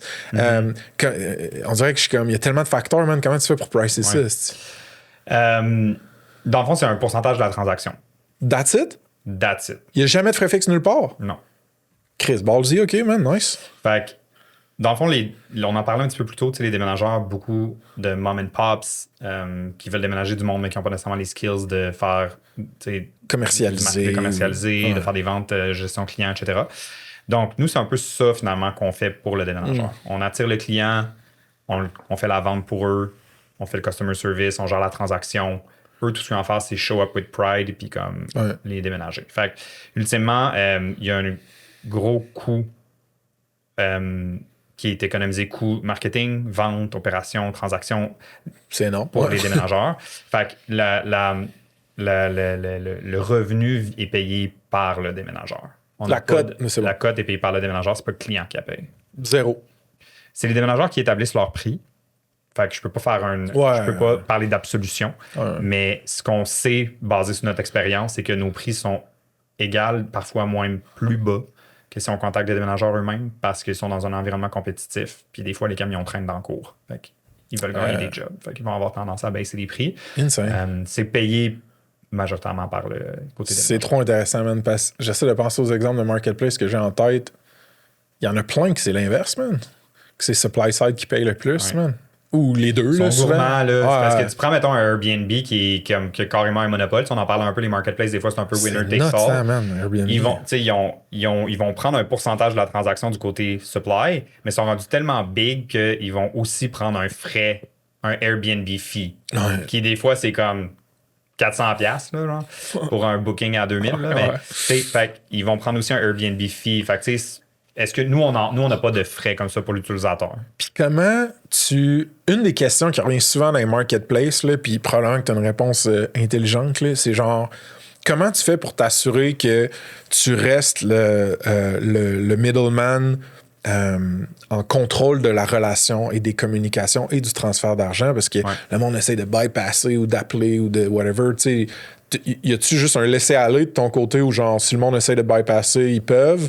Ou comment tu réfléchis à ça, genre? Ben, c'est vraiment c'est une grosse menace dans les environnements marketplace. Là. C'est ça, right? Surtout des environnements marketplace où est-ce que les brands sont mis de l'avant. T'sais, si tu prends, mettons, un Uber, par exemple, exact. C'est impossible d'entrer en contact avec le driver si tu passes pas par Uber. Il n'y a pas un Google My Business. Là, Fait que oui, il y a une certaine menace à ce niveau-là. Ce qui est important, c'est surtout, on appelle ça de la circumvention, de faire bypasser Marketplace. Ce qui est important, c'est surtout ça passe beaucoup, on peut pas empêcher. C'est ça qui arrive, on peut pas empêcher. On a des pénalités si on apprend. C'est ça que je me disais, tu peux avoir une discipline, genre. Ouais, genre de, tu sais, carotte bâton, là. Il y a le bâton de ce côté-là, si ça arrive. Par contre, il y a aussi le côté utilisateur, c'est surtout une job de bien communiquer ta proposition de valeur. Ultimement, réservé au travers de notre plateforme, ça va te protéger. Littéralement, ouais. Fait que dans cette industrie-là, on en parle un peu plus tôt, c'est stressant, c'est des événements de vie, les gens veulent la paix d'esprit. Donc, tu sais, de mettre de l'avant cette communication-là puis s'assurer que les users comprennent qu'ils vont être protégés s'ils passent par notre plateforme, qu'il va y avoir un support jusqu'à ce qu'ils soient satisfaits après le déménagement. Donc, c'est sûr que c'est toutes ces propositions de valeur-là, c'est cette communication-là, des propositions de valeur d'un côté user qui est important de mettre de l'avant pour les amener à passer par la plateforme. Puis on en a des users, des fois, qui reviennent et sont comme, ben, tu sais, j'ai déménagé. J'ai réservé 2 fois le même déménageur au travers de votre plateforme. Il aurait pu aller le contacter directement, mais ils l'ont fait parce que le convenience puis la sécurité, qui sont les propositions de valeur marketplace que tu veux mettre de l'avant, puis dans ta proposition de valeur, sont suffisamment fortes. Côté demande, est-ce que tu es transparent dans le fait que ce n'est pas l'usager qui paye Basically Bill? Super transparent. C'est ça. Fait qu'en plus... Nous, on est super transparent sur tout. Fait que tu peux pas perdre, mettons, genre, comme user, là, t'sais. Mais, fait que là, la question se pose, mettons, on flip de script, je suis comme, ouais, mais les déménageurs, puis là, je veux pas renforcer de stéréotypes ou whatever, mais tu sais, mettons que t'en aurais dans ta grappe de raisin de tous les déménageurs qui sont sur Moving Waldo, il y en a, mettons, 2-3 qui sont plus louches ou genre moins by the book. Eux autres, ils peuvent circumvent, comme tu dis, puis toi, dans le fond, c'est que si t'apprends ça, t'es kick-out, genre du réseau ou genre... Minimalement. Les déménageurs peuvent pas tant, parce que ce qui se passe, c'est que le déménageur va seulement savoir que le client existe quand il l'a gagné. C'est ça, puis il y a pas, comme on disait, la réoccurrence est fucking longue, genre, fait que le user va pas réessayer de déménager tout de suite après. Non. Fait que genre... C'est pas tant une menace d'un côté des déménageurs. Mais tu sais, c'est plus une menace d'un côté du côté du user. Si des users préfèrent bypasser la plateforme, exemple, l'utiliser pour obtenir des soumissions, bypasser la plateforme par après. C'est vraiment comme dans l'objectif. Nous, c'est vraiment de bien communiquer les bénéfices finalement, puis les propositions de valeur, de sécurité, de convenience, de passer par la plateforme pour réserver versus un déménageur par toi-même. Est-ce que ça se fait? Probablement. Difficile à 100% contrôler. Ouais, je te file. Du côté des déménageurs, on a des relations contractuelles aussi avec les déménageurs, nos déménageurs. Fait que, il y a des pénalités en fonction de certains comportements qu'on veut éviter. Mais au-delà de ça, on a une relation de confiance. Il y a des déménageurs qui font des centaines de déménagements pour nous à chaque année. Là. Tu mords pas la main qui te nourrit. Là. Non, je te file. Puis, est-ce que le cash, il reste longtemps en escroc par transaction moyenne? Dans le fond, toutes les payouts se font comme à la fin du mois. Là, fait que on le garde généralement pendant, je dis un maximum 30 jours. Là. Tu peux-tu faire du cash là-dessus? En le plaçant? Je sais pas. On risque, c'est de l'argent qui ne nous appartient pas. Il y a une certaine responsabilité de... Ouais, je connais pas ça. Mais il me semble qu'il y a déjà des business qui m'ont parlé du fait qu'ils faisaient ça. Là. C'est que tu peux... Je veux dire, la liquidité dans ton compte bancaire. Fait que tu peux faire du rendement dessus quand tu as assez de volume. Tu peux le placer dans des véhicules financiers qui ont... sans risque. Là. Maintenant, si tu veux risquer cet argent-là, c'est que moi, je la paye anyway. Fait que nous, on n'est pas là. C'est ça, c'est pas une partie importante du business model. Je pense que, j'avoue que je l'ai un peu anticipé, là, que ça pourrait éventuellement devenir un véhicule de rendement. Mais pour ça va prendre beaucoup plus de volume. Je te file. Je te file. Puis, tu sais, tu disais que c'est winner takes most. Ouais. Fait que vous, mettons, tu sais, moi, je connais pas l'industrie, puis genre, hopefully, je déménagerai plus jamais de ma vie. Si jamais je déménage, of course, je vais utiliser movingwaldo.com.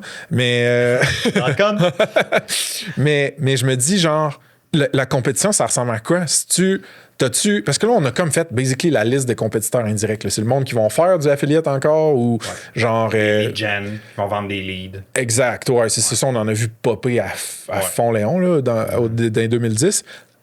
Y a-tu de la compétition directe? En genre? mode marketplace? Ouais. Pas au Canada. Oh, ouais, man. On dirait que ça m'impressionne, esti. Je suis comme, tu sais, oui, vous êtes smart, puis hot, puis nice, puis tout, mais genre. Keep going. Non, mais il y a d'autres mondes qui pourraient se dire, Chris, je peux aller. Il y en a eu, là, honnêtement, depuis qu'on a. Ah, il y en a eu? Ouais. Mais ils n'ont pas survécu. Ils n'ont pas survécu. Il y en a qui ont essayé de faire des marketplaces, il y en a qui ont essayé de faire des services alternatifs ou similaires. OK. Il y en a beaucoup qui n'ont pas survécu. Pourquoi tu penses?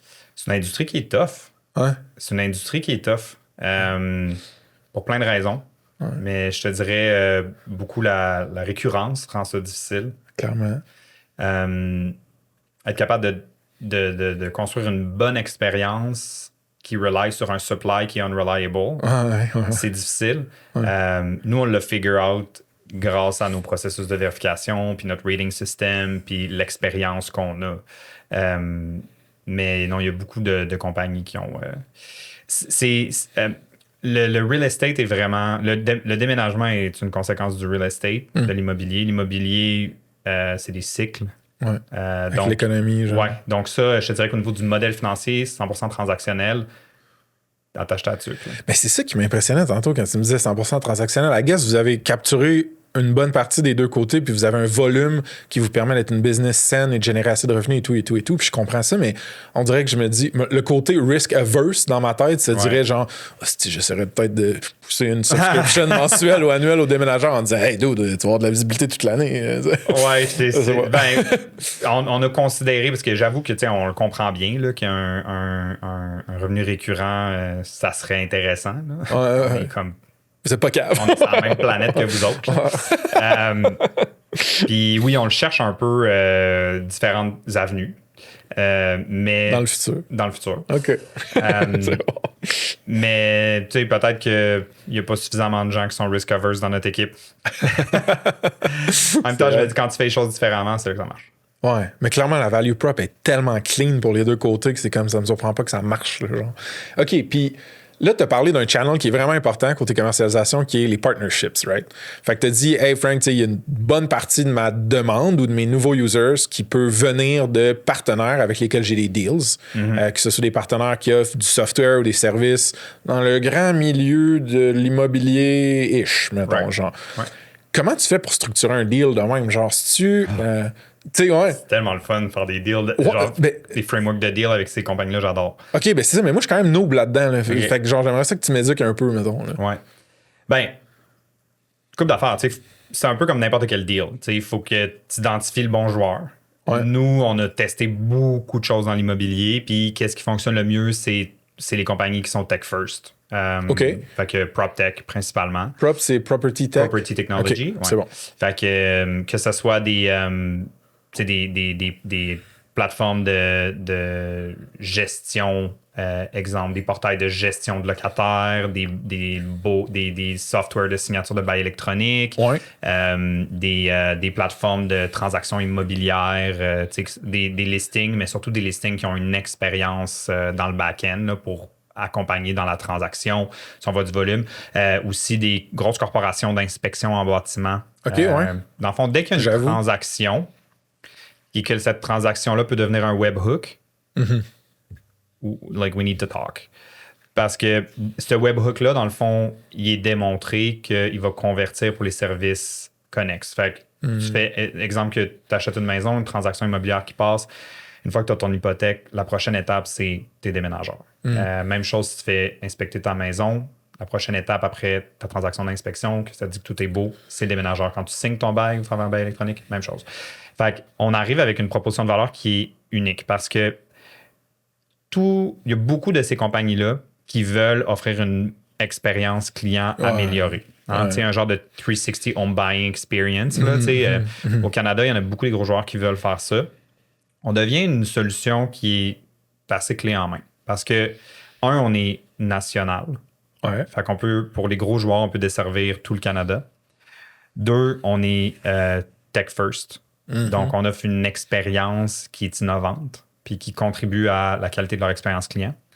3, on est transactionnel. Donc, on est en mesure de sécuriser la transaction. Fait qu'ils ne vont pas vouloir référencer une plateforme qui ne sait pas comment s'est passée l'expérience de leur client. Donc, nous, on est hands-on transactionnel jusqu'à la fin. Et puis, transactionnel, on prend le paiement. Donc, en prenant le paiement, on est en mesure de aussi redonner un kickback, revenue share à nos partenaires pour Just Good Business. Merci pour la référence. Les 2 grosses propositions de valeur vont être amélioration de l'expérience client, génération d'un revenu additionnel. Ouais. Notre plateforme s'offre en white label aussi pour les... C'est là que j'allais. Ah ouais? Co-branded, mais principalement white label. Tu sais, là, le Moving Waldo va toujours rester powered by, mais c'est offert dans les couleurs, les logos, pour vraiment offrir une expérience qui est intégrée. Fait que pour un joueur dans l'immobilier, c'est une façon de bonifier ton expérience, de générer du revenu. Puis on est clé en main parce qu'on est national, puis qu'on a une compagnie tech, puis qu'ils n'ont pas à gérer les déménageurs. Il n'y a aucune de ces compagnies-là qui veulent faire ça. Donc nous, on arrive avec une infrastructure technologique puis un réseau de déménageurs démontré. Fait qu'après ça, c'est juste de voir avec eux comment leur user journey est construit, trouver où la transaction, puis utiliser les bons channels pour faire la promotion du partenariat. Puis une fois que c'est on, on parlait tantôt, on n'a pas de revenus récurrents qui proviennent vraiment de l'utilisateur parce que les gens déménagent aux 5 à 7 ans. Mais nos partenaires, eux, ont des déménagements récurrents. Donc, c'est vraiment là qu'on va chercher une certaine récurrence sur notre business. Clairement. On a beaucoup de partenariats always on qui nous amènent la business en continu. All right, folks. La job du mois de décembre, ça se passe chez Matador AI, une plateforme d'AI conversationnelle pour concessionnaires auto qui automatise les échanges, donc appels, SMS ou campagnes, pour générer plus de leads, de rendez-vous puis de ventes. Matador cherche un ou une marketing manager. C'est une business de Montréal, bootstrappé, qui va super bien, qui double de taille chaque année. Ils sont remote first, avec une équipe qui est aussi distribuée à travers 10 fuseaux horaires, donc c'est global. Une grosse présence sur le marché aux US. Ils ont une stack AI maison plus qui utilise les LLMs modernes. Selon moi, si tu veux travailler sur un produit en forte croissance, qui a du vrai AI appliqué dans le produit, c'est ta shot. Donc, check l'offre d'emploi et mon entrevue avec le co-founder et CEO Nick sur saspace.com/lajobdumois. saspace.com/lajobdumois. OK? De retour au pod. Puis le fait que le end user, l'utilisateur final qui va utiliser Moving Waldo pour gérer son déménagement ne veut pas être un daily ou monthly active user, il n'y a pas beaucoup de récurrence, comme on disait, au point de vue de l'utilisateur final. C'est-tu ça qui justifie un peu dans ta tête le white labeling puis que ça te dérange pas de pas mettre ta brand all over it parce que t'es comme anyway, man, genre. Ben, to be fair, c'est powered by. Fait que notre logo est toujours là. Okay. Maintenant, est-ce que l'attention va où? Je pense que le user qui va finir par réserver avec nous au travers plateforme co-branded, white label, il sait que son expérience est avec Moving Waldo. OK. Parce qu'il réserve avec nous, il reçoit nos courriels de confirmation, il parle à nos agents s'il y a des questions. T'sais, on a quand même des agents à l'interne qui sont là pour accompagner le client si les gens veulent parler à quelqu'un. C'est bon. Fait que l'expérience a quand même une note Moving Waldo. Je te dirais que c'est quasiment comme faire une co-branded landing page. Là. C'est un petit bonbon qui est offert aux partenaires puis qui permet aussi de donner une certaine continuation à l'expérience client quand ils arrivent de leur plateforme. Puis comment tu fais pour déterminer, puis là, on n'est pas obligé d'en parler si tu veux pas rentrer là-dedans, mais genre, comment tu fais pour déterminer la cote que tu leur donnes à ce moment-là? Ben, je l'ai déterminé, puis c'est la même pour tout le monde. Take it or leave it. Là. T'es sérieux? Ben oui. OK. Fait que t'as itéré, ça veut dire que t'as essayé différents deals, puis à un moment donné, t'as comme fait ça, c'est un sweet spot, genre, puis... Ouais, ben tu sais, je veux dire... Anyway, eux autres, comment ils vont faire pour régler ce problème-là pour les autres, leurs users? Ils n'ont aucune autre solution. Genre... Soit ils le font ou soit ils le font pas. Ouais. T'sais, au Canada, je parle. Ouais. Soit ils travaillent avec nous ou soit ils travaillent avec personne. Ouais. Fait qu'ultimement, je pense que ça, c'est un peu first mover advantage, là, où est-ce que quand on approche ces groupes-là, ben, tu sais, ils n'ont pas d'autres options pour, un, monétiser la verticale, puis deux, offrir l'expérience. Par contre, il n'y a aucun, puis ça, c'est important à mentionner, il n'y a aucun de ces joueurs-là qui le ferait juste pour l'argent. Ces joueurs-là le font parce qu'ils croient que ça l'offre une bonne expérience à leurs utilisateurs et ils ont raison. Fait que c'est sûr qu'il faut leur vendre qu'on leur fait des démos, on leur montre comment la prise en charge est faite, on leur montre que dans le fond, ça va pas nuire à leur brand, ça va bonifier leur brand. Faut qu'ils croient à ça. Une fois qu'ils y croient, après ça, les revenus, c'est juste c'est juste good business. On dirait que j'ai une coupe de côté, une coupe de direction dans lesquelles je veux aller. Là, on a comme vraiment ouvert la porte, j'ai l'impression, sur la commercialisation puis le go-to-market un peu. Là. Partnership étant un gros canal pour vous autres. Mais t'es encore probablement PTSD de dépendre seulement d'un canal avec ce que tu nous as conté. Fait que ça ressemble à quoi, mettons, les autres canaux qui peuvent générer de la demande ou de l'offre dans le market? On va faire un peu de paid pendant le high season. C'est ça, parce qu'en plus, vous avez une saisonnalité vous autres, fait que le fixed fee, ça marcherait encore moins. Qu'on parle des ventes face, on a parlé tantôt, ça fait partie des raisons aussi pour lesquelles c'est une industrie qui est difficile, la saisonnalité. Mais un peu de paid en high season, mais pas à l'année. OK. Tu fais-tu in-house ou tu offload? In-house, on fait quasiment tout in-house. C'est ça, t'as des généralistes start-upers, man, c'est hot. Le monde sont polyvalents. OK. On fait presque tout in-house. C'est pas ça, on fait un peu de paid en high season, sinon on fait du... on fait encore du SEO. Oui, on a encore. C'est juste qu'on a perdu beaucoup, là, mais on fait encore du SEO, on a encore du bon contenu sur le site qui nous amène du trafic. De plus en plus de direct aussi, du référencement de des gens qui l'ont essayé et qui en parlent à leurs amis. Les gens ne déménagent pas souvent, mais tout le monde connaît tout le temps quelqu'un qui déménage bientôt. Exact. Moi, j'ai utilisé Waldo, Moving Waldo, c'était de la bombe. Bouche-oreille, ça marche bien. Vente direct? T'en fais-tu? Mettons, genre, pour aller te pogner plus de fournisseurs ou de supply side? Déménageurs? Ouais, de déménageurs. Oui. Ouais? T'as du staff qui fait juste ça, mettons? Ouais. OK. Ouais. Bâtir le réseau. Bâtir le réseau, ça se fait par vente directe. Là. Fait que d'un point de vue de demande, c'est vraiment marketing numérique puis partenariat. Got it. D'un point de vue supply, c'est vraiment de la vente directe. Fait qu'au Canada, on est chanceux parce qu'on commence à avoir un bon footprint. Fait qu'il y a des déménageurs qui nous contactent. Fait qu'on a des inbound qu'on peut traiter, mais il faut quand même qu'on fasse un processus de vérification, qu'on les onboard. On vérifie leurs assurances, leurs incorporations, on fait des entrevues avec eux. C'est sûr qu'il faut qu'ils soient vérifiés avant. Fait qu'il y a quand même quelqu'un qui doit s'occuper de ça. Mais c'est strictement sur de la vente directe. Fait que quand on rentre dans un nouveau marché, on va prospecter le supply avant d'aller chercher la demande. Parce que, le supply, si tu leur dis qu'on s'en vient avec de la demande, généralement, il n'y a pas de coût fixe pour eux d'embarquer. On n'a pas de risque. Fait qu'ils sont comme, OK, let's do it. Puis ils sont assez affamés. Les déménageurs sont toujours à la recherche de clients. Fait que c'est un côté qui est plus facile, mais il faut quand même prendre le temps de les prospecter puis de bâtir la relation. Puis là, tu as combien de markets? Puis c'est un market, ça peut être une grosse ville ou une région, I guess. Là, ça dépend une région métropolitaine, mettons. OK. T'en as combien? 17. Fait que t'es rendu avec un playbook, right? De genre, quand j'ouvre un market, c'est pas mal ça en ordre que je fais. Ouais. OK. Puis ce playbook-là, tu veux-tu le mettre dans les show notes, open source pour tout le monde? Non, c'est une mauvaise blague. Moving on. T'as parlé, man, de d'autres manières de générer du revenu peut-être récurrent, puis de diversifier le modèle d'affaires aussi, marketplace. Puis là, on dirait que ça m'a comme fait cliquer sur vous pourriez pas, genre, via API, être intégré complètement dans une autre plateforme, puis comme peut-être dans d'autres marchés rentrer de cette manière-là, genre API-ifier, Moving Waldo, dans d'autres places. Genre, c'est-tu genre une affaire qui fait du sens, ça, ou c'est comme cave? Non, ça se ferait du sens. Okay. Dans le fond, c'est un peu comme... Tu parles de rentrer en API chez des partenaires qui ramèneraient de la business ou dans des plateformes qui travaillent dans le milieu immobilier. C'est-tu à ça que tu fais allusion ou tu parles de rentrer notre plateforme dans des sites de déménageurs eux-mêmes, par exemple? J'avais pas pensé à des sites de déménageurs. Non, j'avais pensé plus à des partenaires qui sont comme très connexes. Là, oui, tu sais, finalement, ultimement, ça revient un peu à la même chose qu'on parlait tantôt avec les partenariats, dans le sens que c'est juste une optimisation. Ce que tu proposes, c'est une optimisation du user journey sur le channel partenaire. Fait qu'à place de référencer dans un white label, par exemple, on pourrait venir connecter nos API directement dans un portail d'un PropTech, puis de pouvoir auto-populer des soumissions directement dans leur environnement à eux au lieu qu'ils viennent chez nous. Oui, ça ferait du sens. On a ces discussions-là, sauf qu'on ne l'a pas fait encore. On n'a pas encore de joueurs où est-ce qu'on se dit, OK, c'est vraiment un investissement qui vaut la peine. Je sais qu'aux US, ça se fait.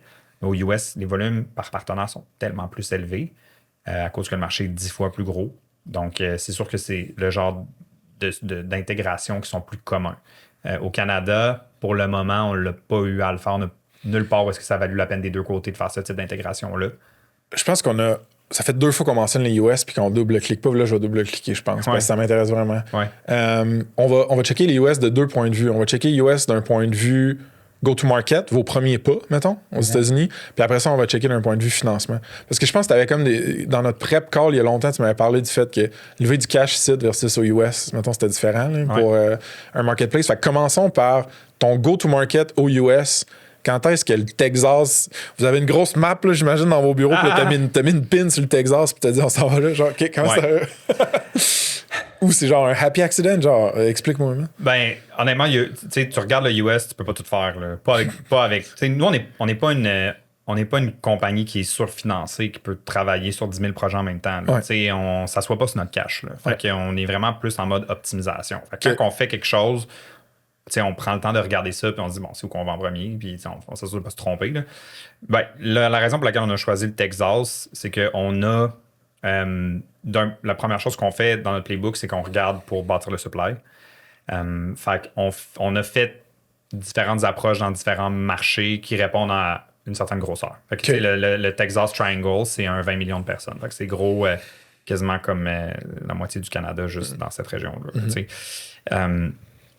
Fait qu'on a testé différents marchés, New York, Floride, Texas, Californie. Tester, ça veut dire quoi? Là, ça veut dire on a prospecté puis on a commencé à bâtir des relations avec des déménageurs pour savoir lequel marché est plus dynamique. À distance? À distance. OK. Parce qu'il faut qu'on ait du supply avant d'amener la demande, on s'entend. Puis le supply side, c'est plus facile. Fait que c'est sûr qu'on a testé un peu pour voir l'adoption. Voir quel marché adopte le plus. Parce qu'il y a des marchés qui peuvent être vraiment gros puis surprenamment, les gens n'adoptent pas. OK? C'est quelque chose qu'on a découvert à Chicago, par exemple, que c'est un super de gros marché, mais les déménageurs adoptent moins. For some reason. OK. Puis là, l'adoption, excuse, tu la mesures avec le niveau de sophistication technologique au sein de la compagnie de déménagement ou s'ils utilisent un compétiteur? Oui, notamment. Est-ce qu'ils utilisent des compétiteurs? Puis aussi, est-ce que, tu sais, quand on leur parle, est-ce qu'on leur parle est-ce qu'on leur parle dans un langage qu'ils comprennent? Puis est-ce qu'ils sont intéressés à embarquer là-dedans? Est-ce qu'ils sont prêts à payer cette cote-là? Il y a des marchés où est-ce que les cotes, ils ne veulent pas les payer, notamment des tiers 2, le plus petit marché. Fait que le Texas s'est retrouvé à être un marché qui, d'un point de vue supply, était dynamique. On était capable d'onboarder des déménageurs assez rapidement. Très cool. Il était tech-savvy, fait qu'il il parlait le même langage que nous. Fait que ça, c'était bien. Deuxième chose, la densité de la population. Si tu regardes, mettons, tu vas aller ouvrir au Montana, tu as besoin de plus de supply pour couvrir la même population parce que les gens sont plus spread out. C'est juste physique, là. C'est ça. Fait que, tu sais, optimisation, nombre de déménageurs nécessaires pour couvrir une certaine quantité d'habitants. Fait que le Texas Triangle, c'est des villes qui sont immenses, qui ont juste des comme de 2 heures de transport entre les villes. Là. Fait que ça faisait vraiment du sens en termes de comme bassin pour patauger. C'est très hot. L'autre chose aussi, c'est les régulations. Aux US, il y a des régulations particulières. Par exemple, la Californie a des régulations qui sont beaucoup plus agressives au niveau des compagnies de transport logistique, quel genre de permis tu dois avoir, etc. Donc, c'est sûr qu'on a regardé les régulations aussi.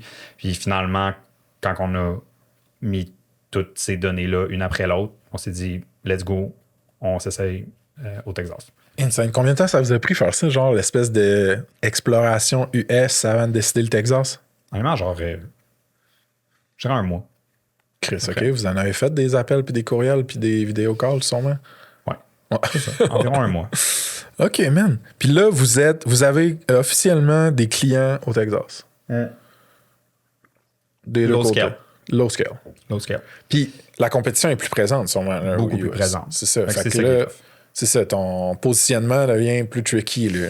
Je te dirais, d'un point de vue technologie, notre marketplace est très compétitif en termes de user experience versus qu'est-ce qu'ils ont aux US. OK, nice. Fait qu'on n'a rien à envier à personne au point de vue d'expérience utilisateur. Je te dirais que le gros défi, c'est le demand side. On en parlait tantôt au Canada aussi. Mais au Canada, vu qu'on est first to market, puis qu'on a réussi à bien s'établir, on est allé chercher des partenaires. Au US, c'est beaucoup plus difficile de closer les partenaires parce que soit ils ont déjà des joueurs d'établis, soit ils sont ailleurs. Il y a tout ce qui est affiliate marketing, marketplace. C'est quelque chose qui est aux US depuis beaucoup plus longtemps que celui au Canada. Fait que ça l'a... c'est de réussir à aller chercher ces deals-là macroéconomiques sont plus difficiles. Deuxième chose aussi sur laquelle on se frappe, c'est que pour rentrer, mettons, avec des gros joueurs comme les gros joueurs qu'on a au Canada, comme en immobilier, ils vont souvent demander un footprint beaucoup plus gros. Fait qu'au Canada, c'est parfait parce qu'on est national, parce que ça fait longtemps qu'on bâtit notre supply. Fait que tout d'un coup, c'est un clé en main pour eux, mais on n'est pas clé en main aux US. Fait qu'il faut trouver des joueurs mid-size qui opèrent dans des pockets. Fait qu'il y a quand même un playbook qui est un petit peu différent tant qu'on scale pas le supply. Puis parce que si tu veux scaler ton footprint aux US, puis genre closer plus aux US... C'est un risque parce qu'il faut que tu bâtisses ton supply. Fait que tu investis pour bâtir ton supply, mais tu n'as pas encore le demand. Mais une fois que tu as le supply qui est plutôt broad, après ça, tu vas chercher du domaine plus national. Mais c'est super compétitif. Fait on peut pas partir là-dessus avec les ressources qu'on a. C'est là que j'allais... On y va state by state. OK. On les ouvre state by state. Fait que tu trouves des joueurs, des groupes immobiliers locaux qui veulent travailler avec toi. Tu le testes dans un marché. Quand ça marche bien, après ça, tu ouvres un deuxième marché pour après produire la même chose. Tu peux pas partir partout en même temps. C'est trop gros, puis on n'a pas assez de ressources. Là. Ça prendrait une grosse ronde d'investissement pour pouvoir scale up le US au complet en même temps. Je pense que c'est un parfait segue dans le financement parce qu'on dirait que la cloche qui sonnait dans ma tête, c'était un peu genre fait que tu veux-tu lever une crise de grosse round puis essayer d'aller au stage? Genre, mettons, la première round, la dernière round, c'est un seed, c'est ça? Oui. Dans la dernière année, on était allé chercher à peu près 1 million en financement. L'objectif, c'était de continuer à consolider les partenariats au Canada puis d'ouvrir un marché aux US. De démontrer une preuve de concept aux US. Juste des anges ou du VC cette fois-là? Juste des anges. OK. Ouais. Okay. On peut parler du VC si tu veux. Nous, on est. mais non, mais je veux dire, c'est quand tu décides de franchir la ligne de genre, OK, là, je lève du cash de VC, mettons, ça change la dynamique. Là, complètement. Des anges, c'est plus patient. Oui, c'est patient. Puis, c'est supportive. Souvent des anciens entrepreneurs. Effectivement. Là, il va y avoir une décision à prendre à quelle vitesse on veut ouvrir des nouveaux États aux US. C'est sûr que sans VC, on va pas rapidement ouvrir des États aux US. Les choses vont se faire de façon plus progressive, mais on est patient. C'est comme ça qu'on l'a bâti cette business-là. Fait que non, c'est pas quelque chose qui nous dérange. Est-ce qu'ultimement, on va avoir besoin de plus de capital? Oui. C'est sûr qu'on va toujours avoir besoin de plus de capital pour pouvoir grossir dans des nouveaux marchés. Puis comment tu pitches ton rendement à ces anges-là? Comment je pitch mon rendement? Dans le fond, George, sans vouloir te mettre des mots dans la bouche, c'est juste un exit un jour, là, un moment donné, peut-être. Là. L'objet d'un exit, ça serait d'avoir un exit un jour. Là. Mais tu sais, c'est growth in GMV. Là. On fait du growth sur le GMV à chaque année. Il faut juste continuer à démontrer un go-to-market qui est sticky. Puis, après ça, c'est de continuer à faire des rondes. Est-ce qu'on va prendre un VC pat? Je veux dire, I don't know. On verra où est-ce que. Mais ton inclinaison, ton intuition, c'est pas nécessairement d'aller vers une hyper growth le plus vite possible avec une ronde de VC là, en ce moment. Pas en ce moment. Pas en ce moment. Non. Okay. Mais on est bon. Ça laisse les portes ouvertes. Ouais, je te file, man. C'est trop cool, man. Puis, tu sais, une des affaires que tu me disais, c'est. Je pense qu'aux US, on a eu des modèles de financement, de marketplace successful, là, les exemples qu'on cite tout le temps. Fait que peut-être que les investisseurs sont plus friands de ce modèle d'affaires-là. Quand toi, t'es arrivé dans ton crunch où tu te dis « Wow, faudrait que je lève un peu de cash là, pour être sûr de genre exécuter mon modèle de marketplace », c'était-tu comme tough à pitcher à des anges ici? Comment t'as senti ça, mettons? Ou ça a bien été? Pitcher à des anges, ça a bien été. OK. Pitcher à qui que ça a mal été, mettons? Je te dirais pas mal été. Ça n'a pas mal été avec personne. On a eu des belles conversations avec, que ce soit des anges ou des VC au Québec ou au Canada. Là. Honnêtement, on a eu des bonnes conversations. Puis, tu sais, je pense que les VC au Canada puis au Québec sont plus à la recherche de MRR puis d'un revenu qui est récurrent, qui est prévisible. Puis qui est sécuritaire, puis je comprends pourquoi. On a moins de VC au Canada qui sont à l'aise avec les dynamic marketplace ou qui sont à la recherche de ça ou qui ont eu des success stories qui leur donnent envie d'en faire plus. Fait que quand tu parles avec un VC aux US, tous les plus gros marketplaces du monde sont sortis du US. Puis ils ont tous été financés parce qu'il n'y a pas un marketplace qui est profitable avant très longtemps, là, à scale, la vitesse dans laquelle est-ce que ces marketplaces-là ont grossi. Donc, il y a des VC spécialisés en marketplace aux US. Il y a des VC généralistes qui font beaucoup de marketplace aux US, qui comprennent bien les dynamiques puis qui comprennent que quand ça paye, ça paye beaucoup. Fait que les conversations avec les VC aux US sont plus organiques. Ceux qui comprennent bien les marketplaces. Au Canada, ils ont leur thèse une thèse plus SaaS. Puis c'est correct. Mais on est un peu on a des belles discussions, mais on n'a pas eu d'action concrète de la part des VC canadiens à se joindre à notre aventure. Puis je pense que c'est peut-être pour plus tard ou c'est peut-être pas fait pour être, parce que comme tu le dis, au Canada, les marketplaces, c'est un peu une bébite incompris de nos venture cap. Fait que, à suivre. T'es un bon CEO, man, en tout cas. De la manière que tu t'exprimes, non, mais tu crises jamais personne en dessous de la bus, là, genre, je pense que je peux... Le bus. Je peux prendre des... Ah, tu viens de Québec, je peux dire la bus avec toi. Tu peux dire la bus, tu peux dire arrête, tu peux dire baleine, là, tu peux tout dire. Ouais. Non, mais tu sais, c'est parce qu'à la fin de la journée, tu sais, tout le monde a son... Tu sais, les gens font ce qu'ils pensent qui est le mieux pour leur business. Of course. En fonction de l'environnement dans lequel ils sont. Puis le fait que les VC canadiens comprennent pas nécessairement, pas qu'ils comprennent pas, mais qui ont pas d'appétit nécessairement pour des marketplaces, ça les invalide pas, là. Ouais. C'est juste de trouver le bon fit, comme un mariage, là. 100%. Non, c'est bien dit, dude.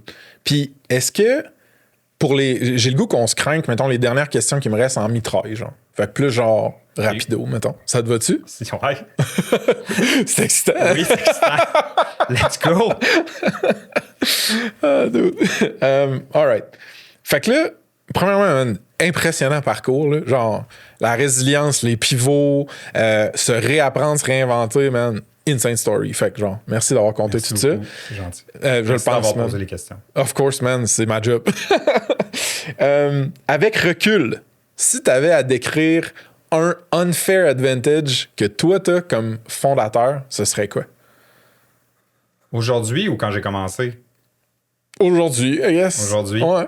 Ben, tu l'as nommé, honnêtement, je pense que c'est vraiment la résilience. Ouais, je pense que, tu sais, une des choses qui fait qu'il y a que des compagnies réussissent, c'est pas juste d'être à la bonne place au bon moment, c'est d'être capable de pas arrêter quand c'est tough. Parce que tous les business, tu vas avoir le vent de face. On en a parlé tantôt, là, c'est un game de serpent à échelle pour la plupart d'entre nous. Puis si tu arrêtes la première fois que tu pognes un serpent, ben, c'est sûr que ça va pas marcher. Fait que, ultimement, je pense qu'il y a un unfair advantage de notre équipe, c'est qu'on a passé au travers beaucoup d'étapes, beaucoup de pivots, beaucoup de claques d'en face. Puis ça développe une certaine résilience, puis une espèce de discipline dans notre équipe de continuer à faire beaucoup avec peu, de continuer à mettre notre effort toujours aux bons endroits pour que ça move the needle, de s'assurer d'automatiser tout ce qui ne crée pas de valeur. Ouais. Tu sais, on a un thinking vraiment bootstrap, puis je pense que ultimement, cette résilience-là, puis cette de continuer quand c'est plus facile d'abandonner, c'est ça qui fait que sur du long terme, tu gagnes. Je vais tricher à mon propre jeu de mitraille parce qu'il faut que j'ai le goût de double-cliquer. Je veux plus d'infos là-dessus. Fait que fuck ma mitraillette, dude. Qu'est-ce qui fait que tu penses que tu as cette résilience-là? T'es-tu genre... T'as-tu été un athlète avant? T'as-tu... Non, mais genre... Dude, le monde qui mange des claques d'en face, il y en a plein qui vont y en manger une, OK, deux, c'est fini, là, je m'en vais, genre, laisse faire. Là, genre, ça m'impressionne, moi, man, ça, ce côté psychologique-là. Puis moi, je suis une personne super sensible, genre, puis à certains égards, je pense, quand même fragile, fait que je sens les choses ou je les vis peut-être un peu plus fort. T'es-tu capable de méga rationaliser, genre, elle vient de où cette résilience-là? Ça, c'est une balle courbe. Ouais. Ça, je te l'avais pas envoyé en prep.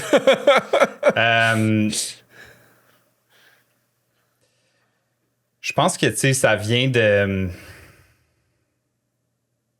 Ben, premièrement, elle se développe, là. Il n'y a personne qui naît avec... C'est un muscle, ouais. OK. Fait que, il n'y a personne qui naît et qui est comme, hey, tu sais, moi, tu sais, je vais prendre des noms, puis je vais prendre des claques d'en face, puis tu sais, je vais continuer quand même, puis je vais figure it out, là. Ouais. Je pense qu'il faut que tu y crois, puis que tu sois prêt à continuer à pousser même quand c'est tough. Puis quand c'est tough,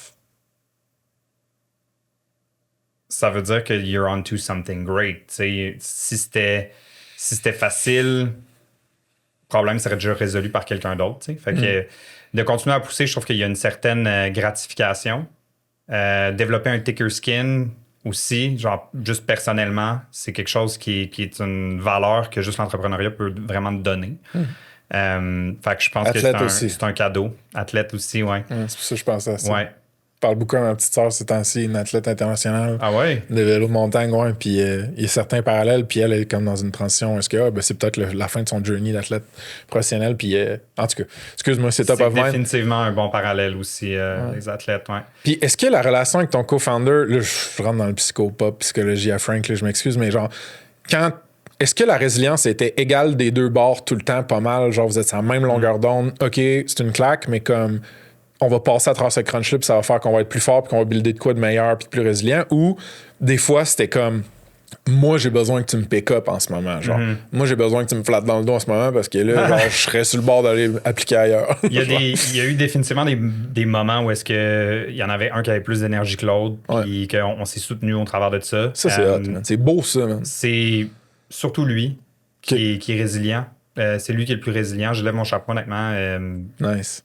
C'est surtout lui qui m'a donné une clap dans le dos quand j'en avais besoin. Très cool. Puis j'ai appris beaucoup de sa résilience. Puis je pense qu'aujourd'hui, 10 ans plus tard, je suis beaucoup plus. Ouais. C'est hot, man. Vraiment hot. Qu'est-ce qui est le plus tough à propos de travailler avec toi? C'est drôle quand tu Qu'est-ce qui est le plus tough? Je l'ai trouvé bonne, c'était trop bonne cette question-là.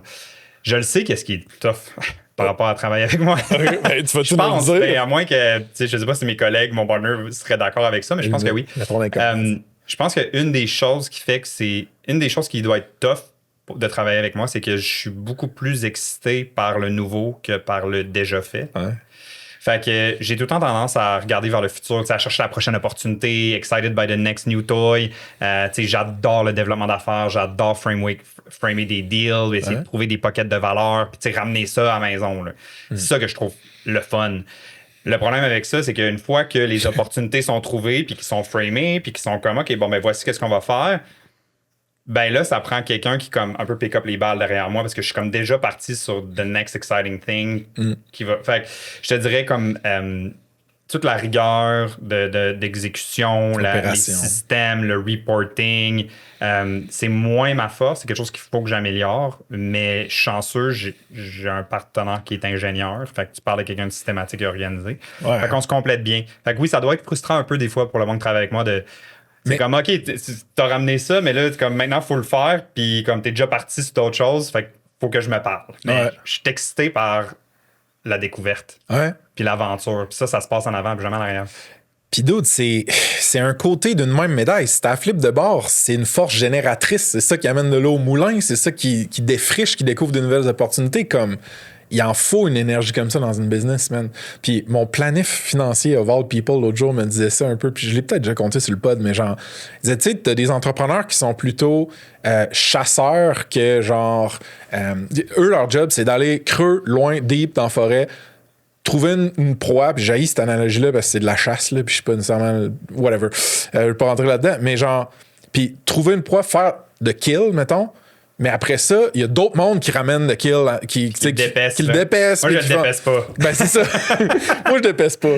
Mais c'est ça. Puis si t'as ta contrepartie plus gatherer ou genre bâtir le HQ puis la base puis s'occuper comme il faut des opérations, mais man, c'est all good, là. Mais on a tout le défaut de nos qualités. Hein. Exact, c'est ça. Ouais. Mais c'est une belle connaissance de toi. Je pense que tu es capable de le formuler de même, fait que j'aime ça. On est pas mal rendu à la fin, mon gars. Y a-tu une question que j'aime ça en bonus à la fin de dire, c'est genre, y a-tu un SaaS qui te fait triper ces temps-ci, genre, qui t'amène de la valeur, soit perso ou dans la compagnie que tu utilises pas mal? C'est vraiment drôle un moment exceptionnel pour poser cette question-là, parce qu'avec le AI, genre, il y a des nouveaux SaaS qui pop à tous les jours. Ouais, c'est fucked up. Honnêtement, genre, j'ai l'impression que tu me reposerais cette question-là dans un mois ou dans un an, ma réponse va être différente. On est dans un shift incroyable au niveau des technologies disponibles. Ouais. Une chose qu'on a découvert ces temps-ci que je trouve qui est cool, c'est nous, on utilise... attends, laisse-moi juste vérifier. Ben oui, man. Lovable. Oui, Lovable, je l'ai utilisé beaucoup. C'est hot. Il y a des alternatives. Là. Nous, on utilise Lovable, mais on est capable à cause du AI, de coder des applications simples en créant une discussion avec le SaaS. Puis c'est vraiment trippant parce que ça remplacera jamais le dev extraordinaire qu'on a in-house, là, mais ça peut coder une petite app qui permet d'automatiser des tâches à l'interne ou d'offrir un soutien à des partenaires ou de faire des choses qu'avant, ça t'aurait coûté 50 000 un dev 6 mois. Ça, moi, je pense que c'est un immense game changer. Puis, ouais, je dirais que ça, c'est pas mal le SaaS que je trouve qui nous aide beaucoup en ce moment sur plein de petits projets. En fait, c'est encore plus un game changer quand tu le mets dans les mains de gens de startups, de gens généralistes un peu. Tu sais, on a décrit un peu le profil de ta team de même, là, du monde que ça leur fait pas peur de se mettre à parler à un AI en builder un tool, même s'ils sont pas des programmeurs, mettons. Fait que ouais, moi, j'ai beaucoup utilisé ça pour tout le site web de la conférence annuelle. Ça se passe avec Lovable, puis Midjourney pour le côté direction artistique. Mais ouais, cool tool, très cool tool. Alright, man, on est pas mal rendu à la dernière. T'as-tu des shameless plugs à part movingwaldo.com si vous voulez déménager, genre? Des shameless plugs? N'importe quoi, man. T'embauches-tu? Tu cherches des partners? Whatever. On cherche toujours des partners. Life is so much better when you have friends. C'est bon. Ouais, définitivement. Je te dirais comme qu'est-ce qui est vraiment la clé pour nous, c'est de continuer à builder la demande, right? Ouais. Surtout en crise du logement, là, on veut du monde qui déménage. Ouais. Fait que je te dirais que ça, c'est vraiment un univers qu'on veut continuer à bâtir, puis ça marche. Fait que c'est sûr qu'on veut continuer à investir là-dedans. Shameless plug, c'est mon but ultime, c'est d'intégrer en mode partenariat, comme on en parlait tantôt, là, d'offrir les services à une certaine clientèle qui déménage, d'intégrer avec une banque ou une institution financière. Je pense qu'il y a énormément de transactions hypothécaires qui passent chez Desjardins. Il y a énormément de transactions hypothécaires qui passent chez RBC, Banque Royale. Intégrer avec une banque, c'est pas quelque chose qu'on a fait encore, mais les volumes sont là. Si y a des gens, puis je le sais que autant Desjardins avec leurs initiatives Mon Toit, Espace Proprio cherchent à offrir de la valeur ajoutée pour les clients dans le domaine de l'immobilier puis de la rénovation puis de la maison, autant qu'ils essayent ils le font également chez Banque Royale. Fait que je te dirais 2 beaux partenaires que j'aimerais avoir si vous travaillez chez Banque Royale au niveau des solutions connexes. Vraiment. Philippe à movingwaldo.ca. Philippe Tardy-Michaud, on peut-tu te poker sur LinkedIn si on veut te jaser ou te dire merci? Oui, je me fais plein d'amis sur LinkedIn. Hey dude, c'était un blast, man. Je te fais le fist bump de la fin. Cheers, mon gars, merci. Merci à toi. All right, folks. Avec Ça se passe, on a une infolette de feu hebdomadaire qui est très moitié fun, moitié fond à notre sauce. Il y a des hot takes, des expérimentations que je fais, des histoires vraies de SaaS, vraiment pour t'aider à prendre les meilleures décisions, que ce soit par rapport à ta compagnie ou ta carrière. C'est une place où je peux être 100% moi-même. Ça fait du bien, j'adore ça écrire. Fait que d'avoir ce outlet-là, c'est complètement motivant pour moi. Il y a plus qu'il y a 850 SaaS folks puis curieux qui nous suivent. Ça augmente chaque semaine. J'aimerais ça que vous en fassiez partie puis qu'on se rende à 1000 puis qu'on se rende à encore plus que ça. Franchement, ça me craint au bout d'avoir des nouveaux abonnés qui se joignent sur l'infolette. Ça me craint à continuer d'écrire, à continuer de faire de la recherche, de me poser des questions, d'analyser ma conversation avec cette fondatrice-là ou ce fondateur-là. Ça pourrait être transformé en un éditorial que moi, j'amène dans l'infolette. Fait que, si vous voulez aussi, vous pouvez joindre les SaaS Pals. On a un petit forfait payant là, qui permet de nous supporter directement comme individu ou comme compagnie. On a déjà plus que 22 personnes qui nous supportent comme ça. C'est insane. J'en reviens pas. Puis eux, ils font ça en échange contre des extra goodies, right? Fait que pense à, mettons, des updates extra que je fais avec personne d'autre qu'avec eux, des previews de la roadmap du podcast, des rabais sur les événements, puis d'autres trucs. Fait que vous pouvez aller sur saspace.com. Il y a un pop-up qui va vous apparaître d'en face, en théorie. Puis sinon, il y a, dans le footer, vous pouvez vous inscrire. Sinon, vous googlez SaaSpace puis Beehive. C'est l'outil qu'on utilise pour l'infolettre. Ça me craint vraiment de voir ça grandir. Puis ça me tient à cœur. Fait que check it out. Puis si vous avez du feedback constructif aussi, vous pouvez me le shooter. All right, folks. Un petit shout-out à Vasco, partenaire produit SaaSpace. Vasco, c'est la plateforme RevOps pour optimiser votre commercialisation de SaaS. Ça aligne les ventes, le marketing puis le customer success pour que tout le monde avance dans la même direction, mais surtout que les revenus suivent. Check them out sur saspace.com/partenaire avec un S. Il y a une solide entrevue avec leur architecte de revenus, Alexis Boucher. OK? De retour au pod. Ça se passe, c'est une business d'amour, une business indépendante. Il y a un paquet de choses que vous pouvez faire pour nous supporter dans notre croissance, pour qu'on puisse continuer de créer du contenu de feu, d'organiser des beaux events, puis de mousser, puis de tirer par le haut cette communauté tech-là qu'on a au Québec. First, si vous n'avez pas ajouté votre SaaS sur notre plateforme, allez sur saspace.com, il y a un gros bouton mauve pour faire juste ça. Vous pouvez check out le job board. Si vous avez une offre d'emploi quelconque, c'est gratuit, un outil super cool pour toute notre audience puis notre réseau.